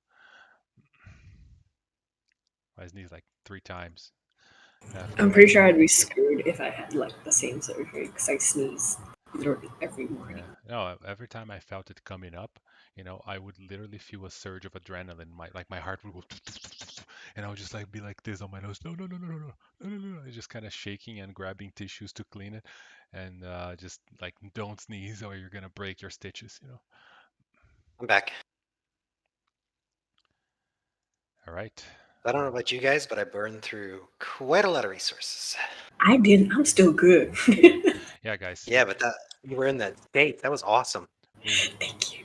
We have to consider the possibility we might need to schedule a 4th session to finish this Yeah. adventure, because I was pretty sure after the last one that was going to happen. I expected you would kill 1 boss on session 1, and you didn't, and you killed 1 now. It's been 5 hours of gaming, and that's the first boss now. We still have 3 more, and then the last boss. I don't think we can do that in a single session. So yeah, we'll see. But I'm hearing we need to speed run the second one. Yeah. All right, so you guys finish your. There's Talad back. Yeah, I'm back. All right, cool. Is there more to explore here, or are we just? Do you want to take a little short rest so we can heal up at least before we face the next one? I can do a little doot doot song of rest. I'm down. Yeah, if you guys want to do a short rest, you can do it. But obviously, all of you are looking down. You're seeing this masked kind of man, down there that is kind of floating in the air and was shooting eldritch blasts on your enemy, and you haven't seen him before. Mm-hmm. Are you one of these foolish blah blah blahs of Aten people? Sorry, what was the question? Are you one of the Aten crew? No. I'm. Oh. And I then dwell in the deserts here. I'm a servant of the great Tao, and he sent me here to help forestall the return of a great evil. Well, if you want payment, you're gonna have to talk to Nuck Nuck. He has all the money. Mm-hmm. Speaking of, Nuck Nuck is currently sulking in the treasure room that he found. Yeah. People stole his kills, and so he's basically just having a full-on teenage meltdown. Yeah. So the snake, celestial snake, kind of joins you and says, "Oh, you are okay. That's great." And she just kind of watches. You can see Abbasi is kind of like patching his wounds and then looking at Nuck Nuck with this kind of disapproval in his face, and he starts to move to join the others further away. He gives you the disappointed father look. Knock, knock, knock, yeah. Knock, knock, kill father. Yeah. So this chamber, besides all the crumbled statues and rocks that you just destroyed here, it's empty. There are some urns here and there, but for the most part, nothing of relevance. And then there's an exit going to this direction here. That's the area you haven't gone yet. How is it you all came to be here? Well, Abbasi, this gentleman, very bald over here, hired us. You thought there was something fishy going on. Turns out he was right. Yeah, you can see Abbasi kind of steps forward, this 60-something, old bald man, but he looks in shape for his age, holding a glowing staff. And as he kind of, this looks a little bruised from the fight. You saw him before. He just kind of nods and says, "This man, he helped us. He helped in the fight against the statues just now. I don't know who you are, but if you are here to help with the cause of the Demon Queen, then you are welcome. Is the Demon Queen the evil that we return here? Seems like it. He says, yes, I am part of the Eyes of Aten, an order that has been responsible for keeping her sealed in her prison. I hired these people to come help me with this task, and we realized that something was wrong in the vaults. Instead of the generals and the queen being completely asleep, waiting until the seals of the magic were renewed, they are actually awake. And now we are trying to subdue them so that we can recover the staffs and open the entrance to the vault of the Demon Queen, where we can renew the magic that binds her. I know nothing about the Order of Aten, but I'm sworn to help defeat the evil that is here, and if that's the Demon Queen, then I will count myself among your ranks. He nods at you and says, I barely know you, but I can already speak for your character. You may join us. Now, we need to find where the staff of Unhubat is kept. It must be somewhere in his original chambers, over here. And then he starts to kind of move to the southeast corridor with his staff. And you know, there's an open door at the end of the corridor with more of these smoky braziers, you know. And as you walk in, you see a throne, an empty throne in this room, all the way to the west end of the room. It looks like Unhubat was sitting there, and at the center there's a sarcophagus. You see that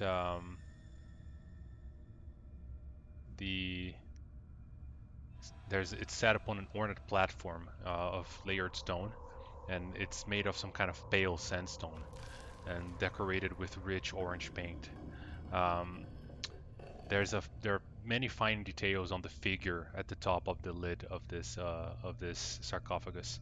The figure has red gems for eyes, and they glow faintly. So you can see this glowing, you know, on the eyes of the sarcophagus there. And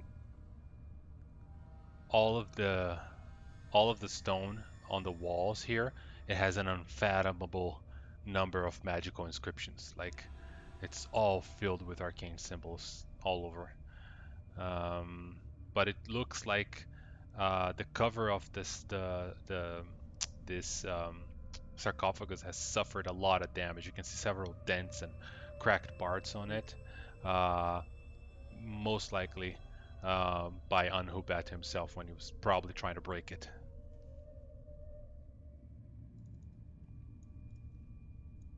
Why would he try to break? Oh, right. He'd want to summon the Demon Queen. Got it. I think we're all taking a short rest. Knock, knock. Knock, knock, shinies! Come and get it. Okay. Yes.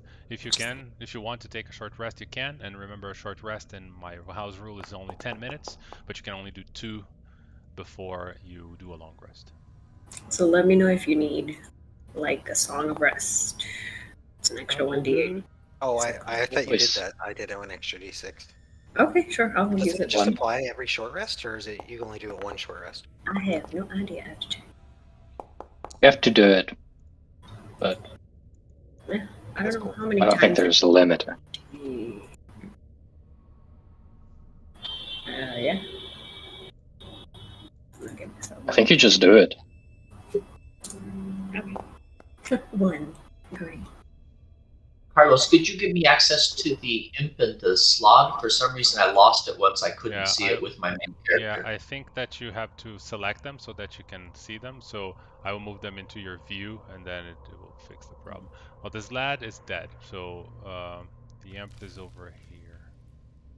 Oh, the slot died? Yeah, the Unhubat killed it with Yeah, before he went down, he tried to target me, and yeah. You go, Carlos. You go. Yeah, I tried to target Vozog and then couldn't because of Sanctuary, so it just hit the slad and killed it. But you see the imp is right next to you now. Great, thank you. Yeah. All right. So, what do you guys want to do? Let's break this staff out of here. We'll look for a hidden mechanism. It's got to be. It's bound to be protected. All right. It's not just come and takey. Okay. So, all right. So you, oh wait, 22. All right. So with 22, you realize that the sarcophagus is marked with a bunch of ancient draconic magic symbols. They look like they maybe were carved here to preserve the body. And you also see some pictograms around the base. They seem to be depicting some kind of man that appears to be a wizard or a powerful spellcaster, and he's undertaking countless acts of magical prowess. You know, like all around, it's like telling a story, and each pictograms is you know, a little bit like of a feat of strength or power by this spellcaster. But it indicates that this person is highly accomplished in magic. And you also see that in the pictograms, it's showing that a person is training others in some kind of weaponry, you know, leading hunting groups, watching over other hunters, just kind of like really training people. Do you have Celestial or Draconic?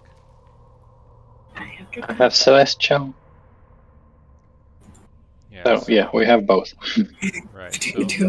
So you see that there's an old form of Celestial script at the base that identifies the occupant of the champion as the champion Hembal, the dreaming sun, and it says that he was intelligent and had great constitution, and through his abilities he was able to subdue the mighty Anhubet, leading to its capture and imprisonment here.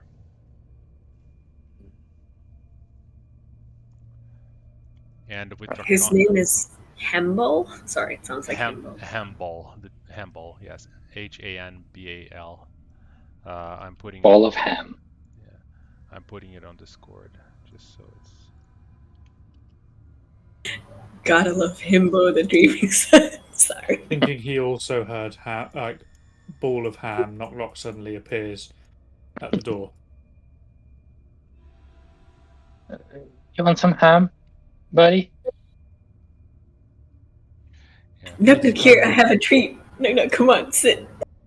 And who has he Draconic? takes the treat and just sits in the corner. Yeah, Talea has Draconic. Talea has Draconic. Yeah, so there's a part which is like a little biography of this guy, and I just sent to you on Discord, you know, that you can read in Draconic.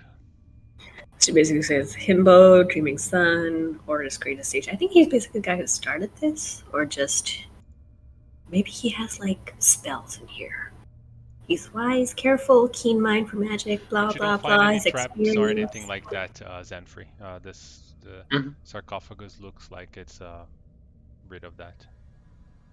Huh. His soul is powerful enough to contain Nehebkelat's might, so he made that part of the seal. So these seals involve souls.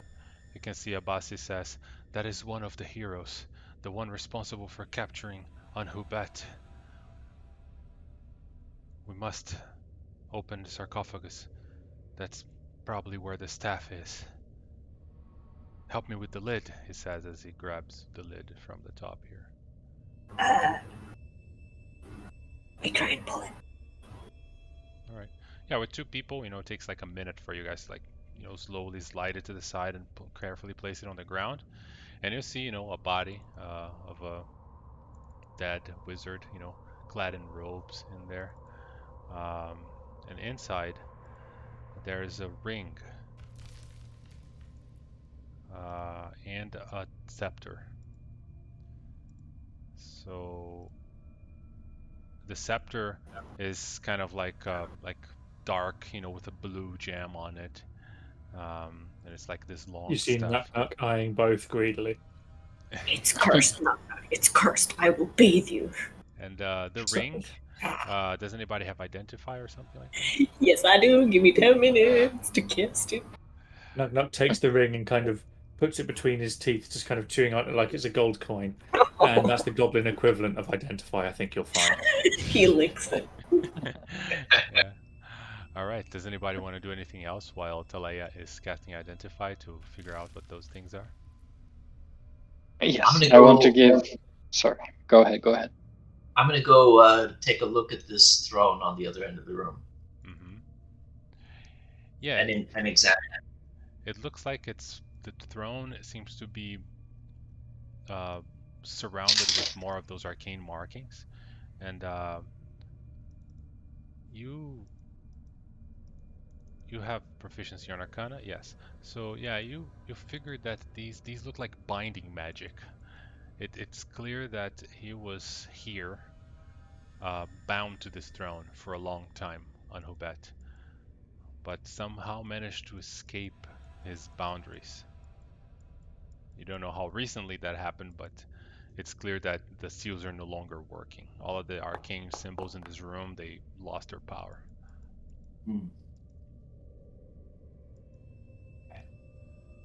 All right, so Talaya. I also want to give... Oh, sorry.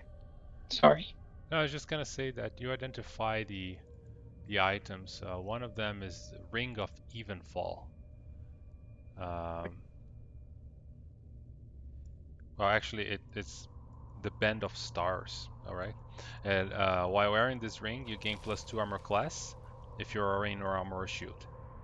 So it's like for wizards and things like that. This bonus cannot be combined with other similar bonuses such as Bracer of Defense. And the Arcane Restoration. Once per day, the wearer of this band can draw upon its magical energy and restore 4 levels of spell slots. Table. Whoa. So Anybody need this? Just tell me who's gonna get it and I'll put it in your inventory. Talid, will that be useful for you? Do you do armor? Got leather armor, I think, right? And shield. I do studded leather armor, and I have 2 spell slots. Maybe I have heavy armor. Is it an armor thing? I'm in plate mail. If you don't wear armor. I think that's basically me. I can take mine off, I guess. Yeah. I have... Yeah. I mean, if you're going to do that shape change thing, you don't really need armor. I don't have armor. I have a shield, though. I can just drop down. All right. I put Sounds it on. good. It's the same armor class. I put it on Talaya's sheet then, and I am also putting the Scepter of Night on her sheet, which is the scepter that you just took. It is just spell focus, really. It doesn't have magical properties. But you know That's that the thing we have to stick in the dial, right? Yep. Okay, cool. Nice. I'll take it. Wait to stick around. That is so fun. All right, so I will give Knock Knock. We'll give Knock Knock the arrows that killed the guy. The 2 bolts that pierced his eyes. I'll pick them, take them out, and give them to Knock Knock. All right. No filthy arrows. Knock should have punched it. But he'll also take them away and just kind of put them on his back as if they were javelins. Because let's face it, to him they basically are. Yeah. There you go. And I tell them that they're... have 2 javelins now, Carlos. Sure. I'll definitely tell you that they're also extra special because they took down this massive giant thing. So, take care of them. He immediately just uses one to scratch his back. You hear once more the sound of the demon chains rattling under your feet, which trembles the entire chamber. And that'll be the clock ticking. Yeah, the literal time bomb. You see Abbasi just kind of like, oh my god, these are chilling. Let's get moving then. Let's get trippy. All right. So come on, Talon. Let's explore. yeah, Abbasi starts to kind of return to the dial, moving his token.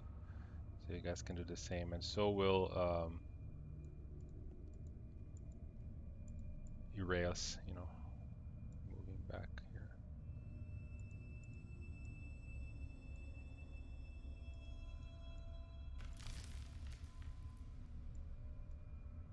I have one stick. Talon, I'll pass you a healing potion. Because I got 2.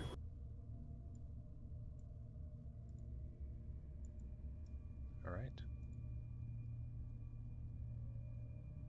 All right. I'm just gonna drag Bozog and Talea. Yeah. Oh, sorry. I was looking all my stuff, organizing. Drag me on. I just Where are we heading? I copy pasted you. Going back to the center room, to the circular area. I will put you there. Right. There you go. So yeah, you guys kind of all head back, through the door that leads to Unhuvet, and you look at the dial and it's already pointing. It's here, right? So you spent about 40 minutes doing that because you were identifying things and doing a short rest. So that's it's like 20-30 minutes of exploration. Knock knock, do your thing. Which direction do you want to follow now? We spin knock knock like a bottle to see which side it chooses. Exactly. We decision. So I stand as close to the middle as we can. They spin me, and I go this way. All right. Northern areas it is. Oh yeah, the imp. Yeah. Yeah. Sorry. Is everybody fully healed? No Everybody's fully healed with me. Okay, that works. Yeah, basically. Basically. And Should we send my... right? Pardon, who said what? I was just checking that you guys still have 8. You have the plus 25 max hit points. Mm-hmm. Okay, cool. All right, so you move. Let's begin. There. Just open the door. And dead. Just kidding. So you open the door. You know what? I'm not going to run in first this time. Yeah. Yeah. As you open, you see a corridor, and it continues, and you can immediately see a door not too far. Magical torches kind of light the way there. With that dim orange light that you have similar to the entrance of the vault. You can see a bunch of urns lying around in little clusters. And everything here is slightly dusty. You can hear this kind of dull, repetitive banging sound, which seemed to come from further away in the hallway, perhaps from this door over here. Similar to last time? I'm going to send my imp in and look through its senses just to try to get a sense of the hallway. Mm-hmm. Sure. Yeah, so you see that the hallway proceeds and turns to the south at the end, which has 2 more doors there as your imp, scouts the area. There are more urns sitting around, and the banking sound is clearly coming from this door because as you move over there, they get lower. So you can see that it's something that is like doof, doof, just kind of once in a while will bang into this door from inside. Okay. My imp will come back closer to me then. Sure. You want to open this door? Something's trying to get out. Go for it. Yep. You open the door and then you see 2 mummies. They are just kind of like and just start to kind of charge towards you. And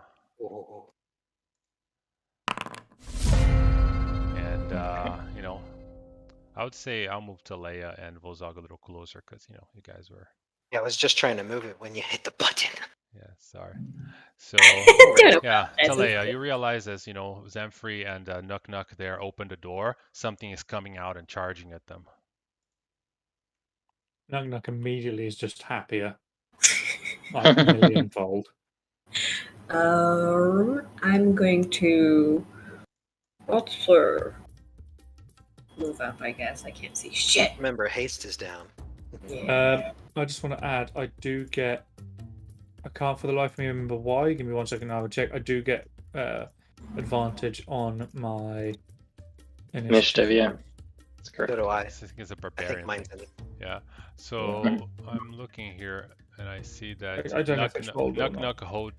rolled with advantage. Yeah. You rolled a 3 and and a I 1. only got a and 4 with and we kept the advantage? 3. Yeah. Oh, crap. Fair enough. I'm gonna try to do hypnotic pattern. Inside the room. Fuck. Is that too big? All right. Oh boy. They both fail. Yeah. And patterns appear. Each creature in the area who sees the patterns on a fail, it becomes charmed. They are immune to charmed. For fuck's sake. I'm just useless as a bard, is what I'm hearing. MP monkey. For some reason, Should have been a barbarian. For some reason, they took 11 damage. That's not right, so I'm gonna fix it. That's weird.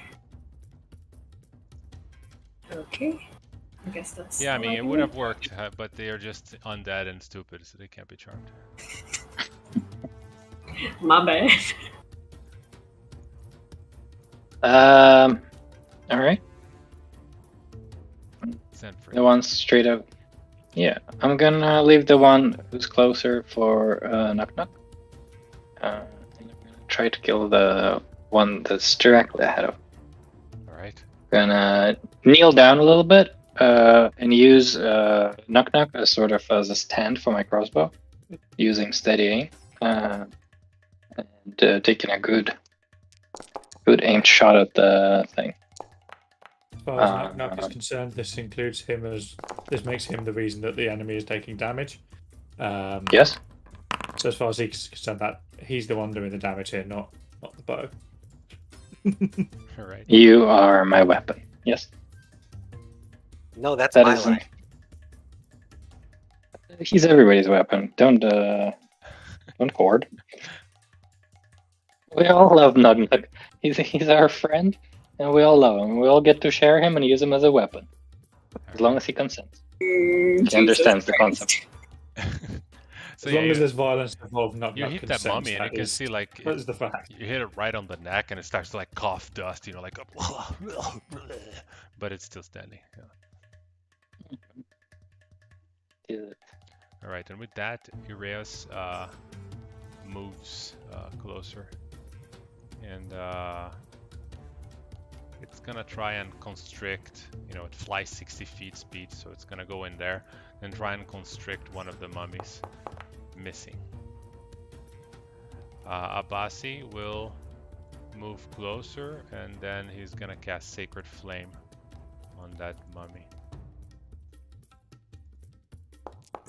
It fails, taking 11 radiant damage and burning him. To the mummy. This mummy over here just kind of moves closer, and it's gonna try and hit Knock Knock as it's trying to get out of the room. And it's going to Rotting Fist on him. And then it's gonna Dreadful Glare on him. Make a Wisdom save, which fails. Oh no. Are you immune to fear or something, or no? No, right? I think he probably doesn't understand the concept of it. Yeah. But I don't think I'm immune to it for any reason. Unless you're raging. Which I'm not. I don't even think yet. raging. I think only the Berserk Barbarian has immunity to frighten when he's raging. Yeah. Only the Path of the Berserker or something, yeah. Which goes into frenzy, a rage. I'm refreshing. I can't see any reason why I'd be immune to it. Yeah, so you are frightened. I don't see in the condition immunities on your sheet. So you're frightened, and as you know, this mummy just kind of like looks at you, like just scare eyes, and knock for a second, like, you know, feels chill up his spine. And with that, it's the imp. The imp is invisible and will fly up to here and harry this mummy at the doorway to give advantage to my attack on it. All right, awesome. That's it. That's you. Then, yeah, I will go ahead and do Eldritch Blast into that doorway. Can I see into that doorway okay, or am I going to be disadvantaged? No, you can see it well from there. The mummy's kind of getting out of the door, so no cover. Maybe I'll kind of move that way. Yeah, and do it from there. Yeah. Knock is tiny, so you can just shoot over his head. 1 and then 2. Yeah, it looks like you're targeting Anubet, so I'm gonna delete his token so the animations stop flying into the nothingness. Sorry. No worries. It's normal. People forget to untarget. All right. So yeah, that's 10 misses though. Yeah. The first roll. What happened to the first roll? I don't see. I saw it for a minute and then it disappeared. Yeah, it's been happening. It's weird. Yeah, it's some kind of bug on Foundry. I need to look into it. But I see that you damaged it, so I think it hit. So you can. All right, I'll just re-roll the second beam then. Yeah. That hits. Yeah. And let's add 4 to one of those. Okay. And I'd like to push it back 10 feet as well. All right. Yeah, it gets pushed back into the room, you know, as it was trying to get out, and and you can see all these bands are falling from it, and it's kind of like just trying to struggle with it. And I'll also limit its or reduce its movement by 10 feet through the Lance of Lethargy invocation that I have. Awesome. And that'll be my turn. All right, Vozog. So, do we need protection from evil on Nuck, or we doing all right? Yeah, he's frightened. You can see he's kind of a little shaken there. That would Then fix I that. will... Well, let's do heroism, because he gets immune to being frightened and he gets temporary hit points too. So I will heroism Nuck and where's Zanfree? Because Zanfree, you can shoot one, right? You can see it?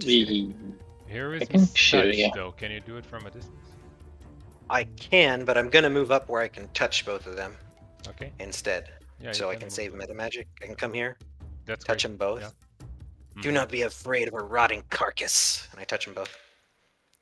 Ooh. Okay. I can attack. And then, so I'm burning a meta magic to twin it. So they both get it. And Zanfree can do the attack.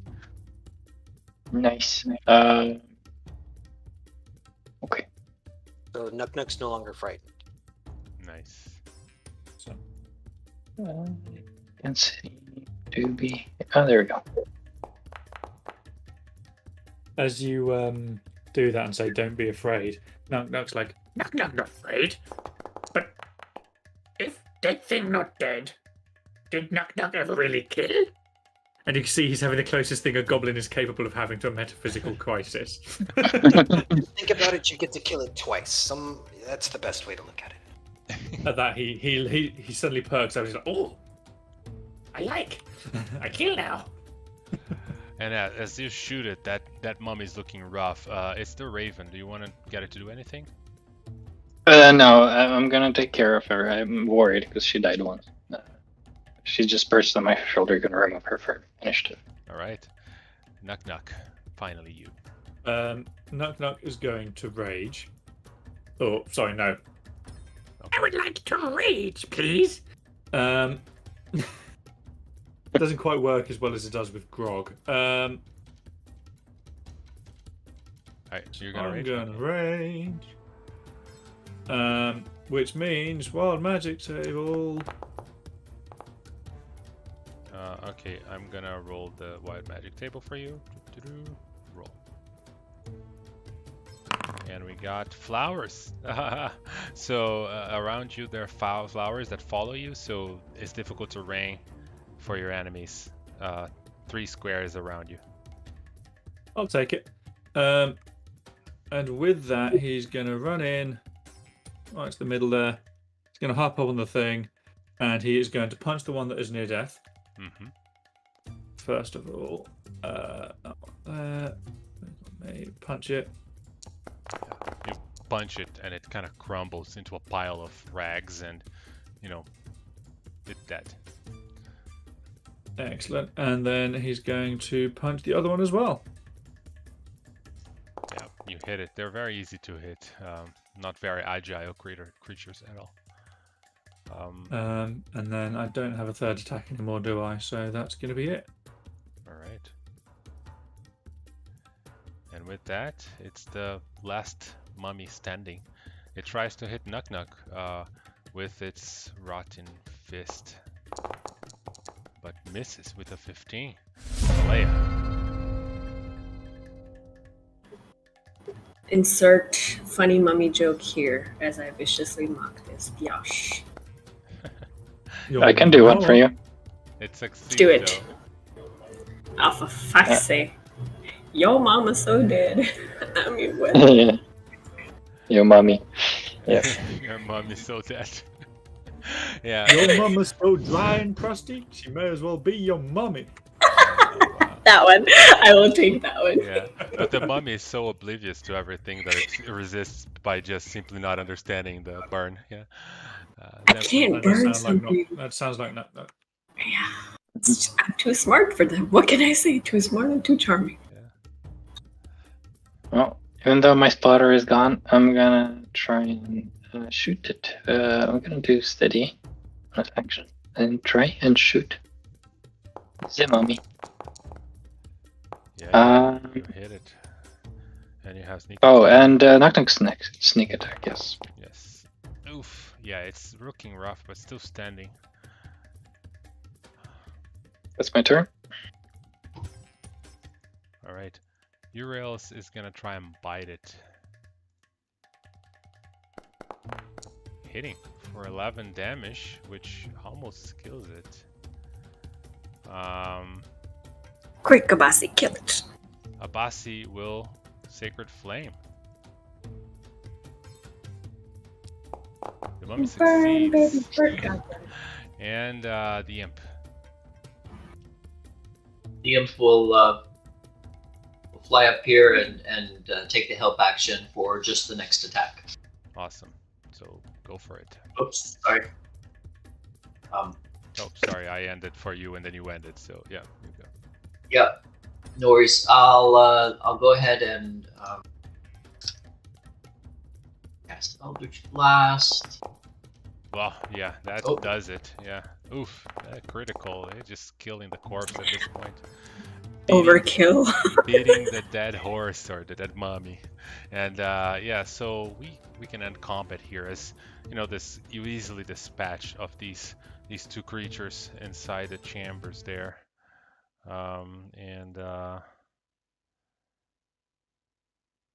That music was a bop. Sorry, I was just jamming. Yeah, it's kind of funny. You manage. Knock Knock goes up to one of the bodies and kind of messes about for a minute. You can't see what he's doing, and then he goes up to Noisy Lady and says, I think you could use a hand in combat. and he just pulls out from behind his back one of the mummy's arms and just passes it to her. I'm free! Get it away from me! It looks slimy. Yeah. I graduated from college for this. I'll have you know. So yeah, your rage effect will, disappear when you stop attacking and getting attacked. You guys look around and yeah, this room looks like some kind of like embalming chamber. There's, it's small, kind of cramped, and it smells of salt. And you can see that the walls are lined with all these shelves specked with jars, some empty, some full of natron and desiccated organs. And at the center, there's a bunch of tools and holy items which would be necessary to prepare, and inter the dead. Um, and that's basically it. It looks like these mummies trashed this entire room for a while, so everything is kind of a mess. No sense of organization. Hmm. On to the next room. If there was a mommy, there's gotta be a daddy. Let's see what turned these mommies alive. Your jokes are worse than mine. Yeah. And? You could say they were dead on arrival. That is great. That is great. Yeah, so as you approach there's yet another door, and to the west, and a big door to the south, double door. Open this one. Knock, knock, this is your room. Yeah. As Knock, you knock, open, just charges in. similar to the other one, this is filled with thousands and thousands of gold in here, like electrum coins, gold coins, all they're originating from kingdoms long forgotten. He dives in. A bunch of jars and everything. So Nuck Nuck just like, and he's just kind of swimming in treasure. Yeah, guys, I mean, if you add all the gold from this room and the other room, you easily have over 500,000 gold into this thing. You could retire forever. For a few generations at least. I don't think you understand how much wars cost. I wouldn't know. I've never Abbasi started looks one. at it and says, well, great riches in these chambers. I'm sure a lot of it was taken from the Demon Queen and her horde after she was defeated. You may help yourself and take whatever you need, but let's focus on the mission at hand, he says. Can't spend the money if we're dead. Fair Does enough. anything in there look magical? Well, a lot of these things are very ornate.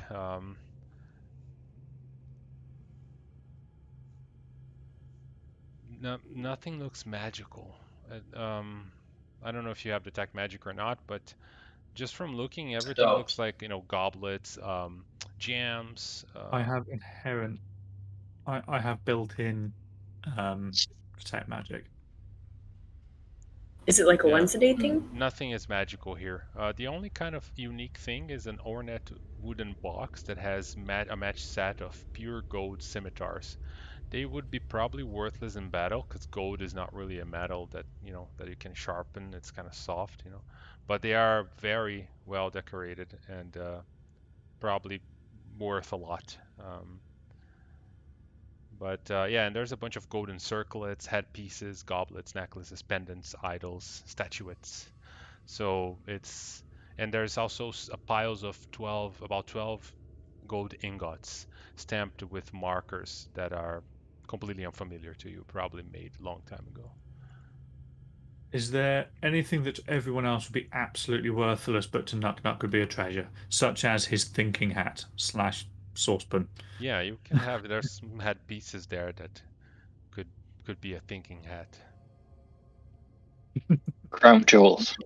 Yeah. Is there any plates that he could use to enhance his current plate armor? Yeah, I mean, you can probably attach some stuff to your armor. They will be hanging, and you already have this advantage on stealth, so I guess that won't change it. So just a string of pearls as a sash. Yeah, you can hang stuff around on parts of your plate and make it look more shiny and golden for sure. Absolutely. He is now King Nuck Nuck after all. Yes. I'll try and open the big door. Right. You open the big door and you see a chamber that you see the symbol of the eagle immediately, like the mosaic on the ground, that bird flying under the sun is once again depicted here. And you can see that it then descends, it ends and falls into a pit of darkness. And you can't see the pit from this distance, but you can see there's like on top of these little platforms, there's like nests of sorts, that seem to be decorating them. You can see from where you are, I think you see 2 or 3 or maybe 4 of them. All of them have feathers and nests on top of them, and you can hear this kind of like like a laughter coming from that direction.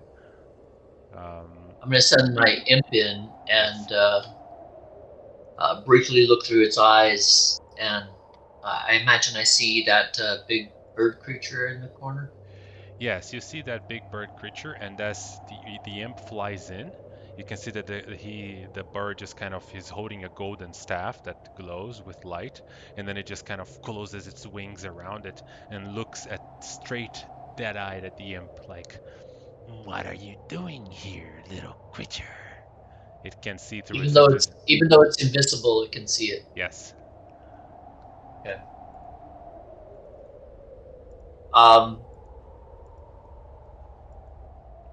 Where is your master? It says.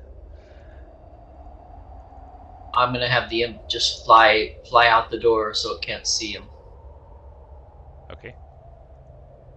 I'll tell the others what I saw through the imp's eyes. Okay, no point in hiding then. Basically, it's a big pit with these pillars, and there's a big winged creature. It looks pretty mean. Let's put it down. Nuck Nuck, do the honors. Get the shinies. Yeah, the bird creature wasn't really attacking the imp or anything. It was just asking where the masters were. But it did hit the like possessively hit the staff that it was holding, and it was just kind of like, And it matches the bird with the symbol of the bird. I think that's our target. Yeah, Zamfrey, when you get there, you have line of sight on this creature, and you can see like, oh, I haven't seen anybody here in a long time. Perhaps I could interested these visitors into some kind of deal. What baubles of treasures have you brought to me?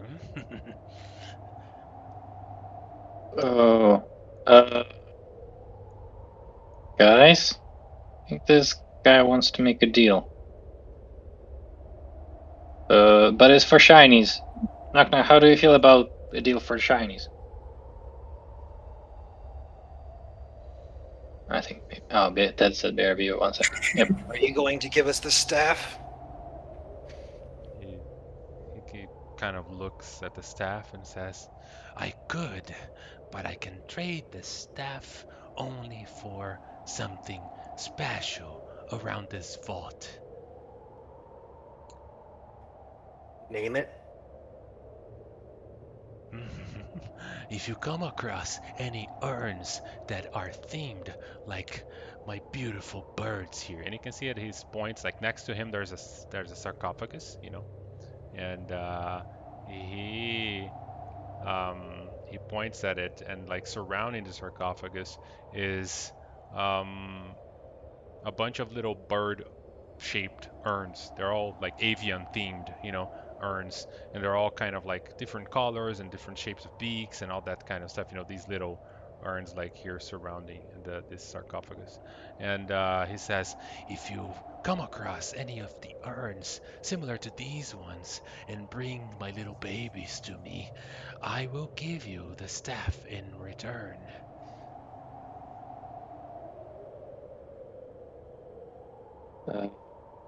When you say babies. Oh, yes, look at this beauty. And then he grabs one of the urns and is like clutching it. And it says, this is fine art. And you can see it's not an actual child in there, is it? Okay, good. He's just admiring the craftsmanship and stuff. It looks very like attached to these urns for some reason. That's fine. But Probably do that. That is great. Visitors that are reasonable. So, I'll be here. I have no place else to go.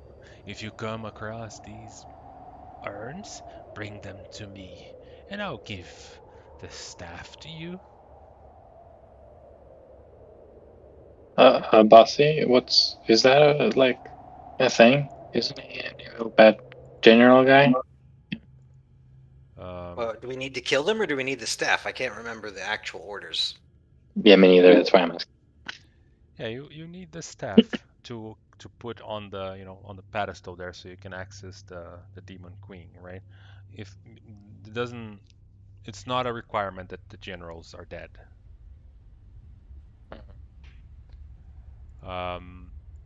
Abbasi is looking through his notes, and he goes like, this must be Nahbel Amun, one of the 4 generals for sure, but I think he's the least loyal general to the Demon Queen. He was cursed and simply associated himself with her so that he could survive long enough to try and lift his curse. He's a greedy one, that one. I'm going to go back in the treasure room and start looking for anything that looks like those baby birds. His treasure room right there? Was he locked in here? Yes, he's locked in here. He cannot leave this room, most likely, probably due to the magic of the Eyes of Aten. Knock is going to be stood at the door of the treasure find the room shiny. looking. I show him one of the bird things. Knock, find one of these shinies. This bird needs it. You look, but there's none here. And then you see that Abbasi, you don't even need to roll a check, and Abbasi says, I think that he can get out of his chambers. He just can't go past the Eyes of Aten. So he may have already collected all the urns in that room. Yeah. All right, let's go hit up another general. Knock. Decision by Knock. 2 left.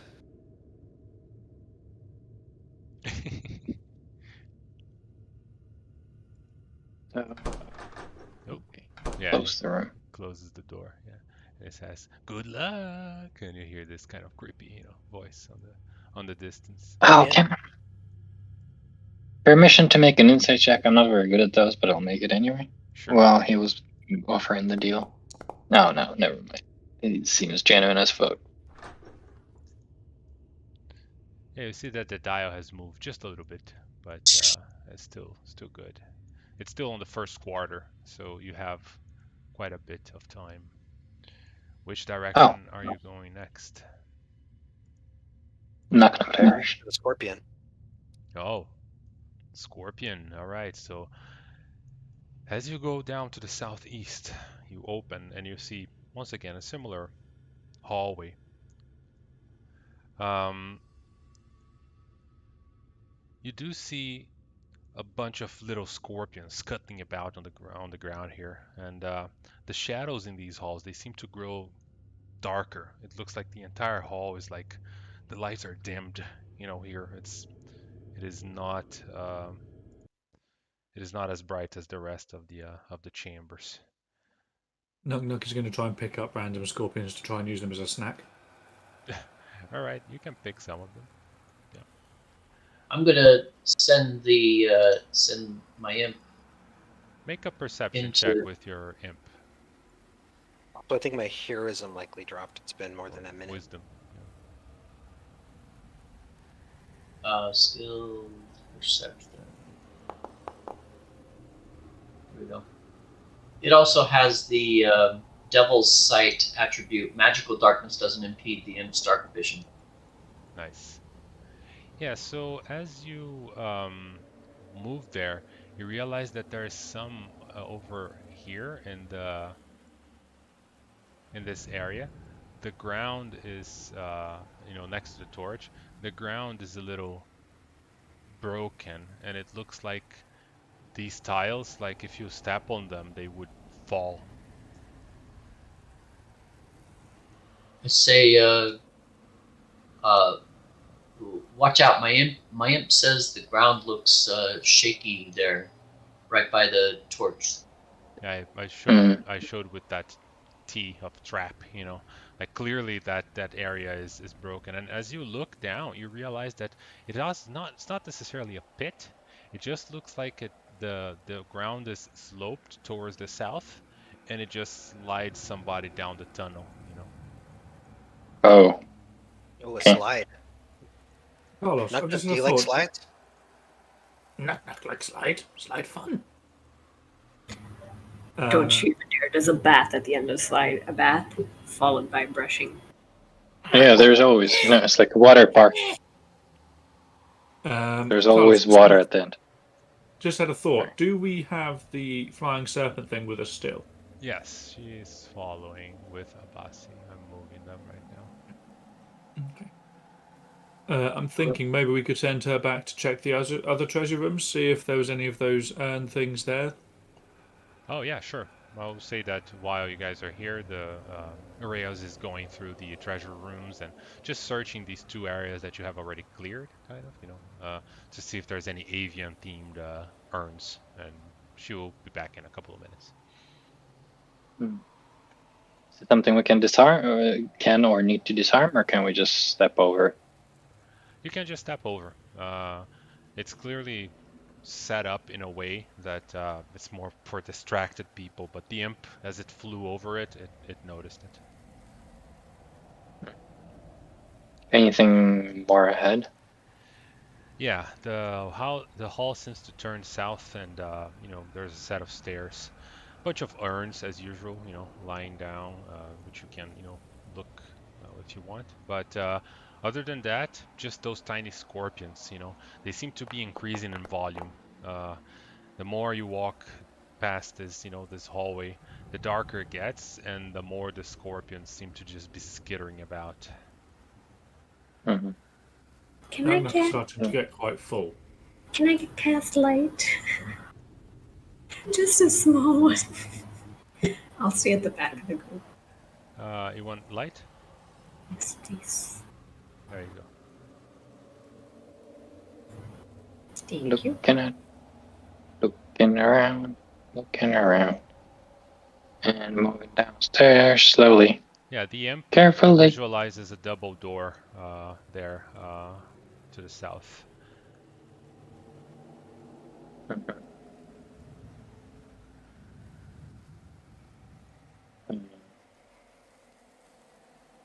Keep moving. As Zanfree's exploring, you just hear Talia like humming noble tune, singing a little song. Seems like she's composing. I'm gonna sing. I can't believe I fucking wrote this shit. To use it as bardic inspiration, I'm gonna say, "Hear my epic tale. Our champion prevailed, defeated the villain. Now pour her some ale. Her presence makes life richer. A lovely lady Zanfree." Kiss and kiss. There we go. Bardic inspiration. I had to try. That was awesome. Thank you. While she's singing this entirely inspired... Double door clap. While she's singing this inspired power ballad, Nuck is jumping from one foot to the other, and each time he lands on a different foot, he's like, Nuck, Nuck, punch! Nuck, Nuck, eat! Nuck, Nuck, drink! Nuck, Nuck, Chinese!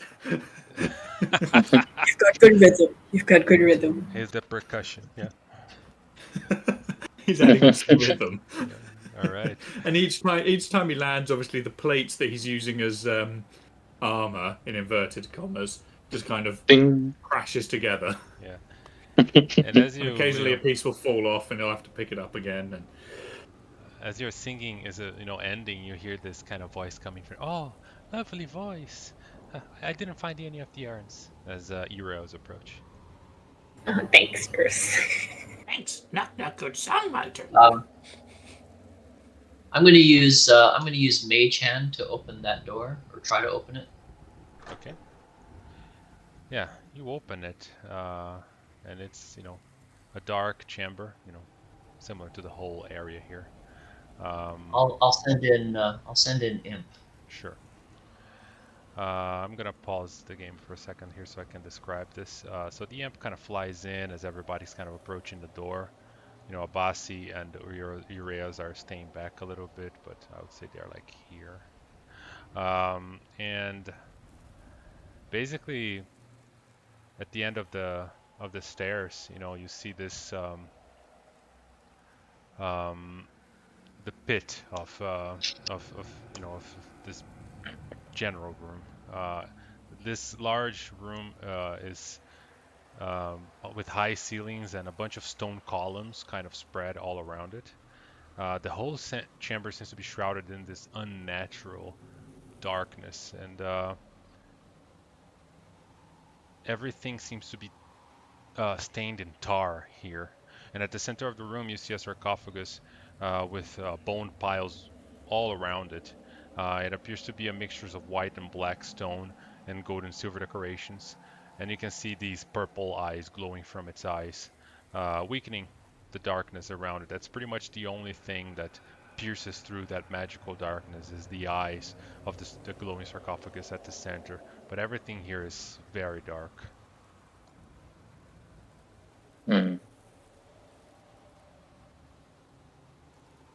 A spider web. See a couple of spider webs. Yep. Can I look up the ceiling and try and figure out if there is anybody watching us? Sure. You start to look up the ceiling, and you don't necessarily see anyone. But as the imp is moving, so I'm gonna stop the imp right there. As it emerges from the darkness, a gigantic scorpion coming from behind one of the columns. It looks like a scorpion with the torso of a woman, and it just lashes out at the imp.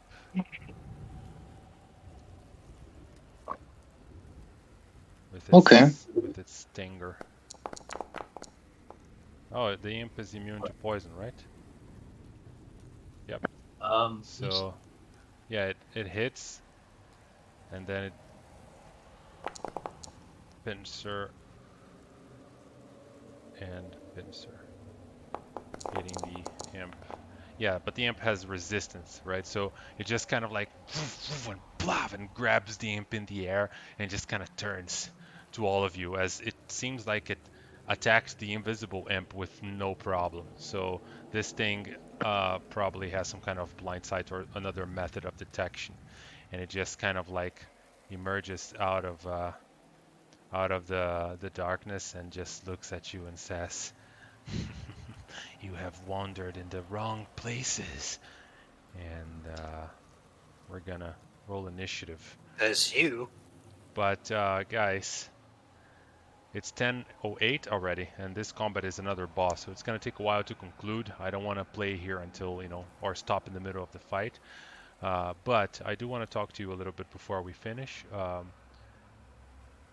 Are you guys available to play on the Saturday and do like this week, do Friday, Saturday, and Friday, Saturday again? Or if not, if you're not available on that Saturday because, you know, it's too much D&D for a week, or, you know, you want to push, we can try and schedule it for later, because I would absolutely, I know the deal that I made with you is, you know, we pay for 3 sessions, but clearly this adventure seems to require a 4th session. So if it's not a problem, I would like to schedule a 4th session. If not from that Saturday, then next week, you know, some other time. What do you guys say?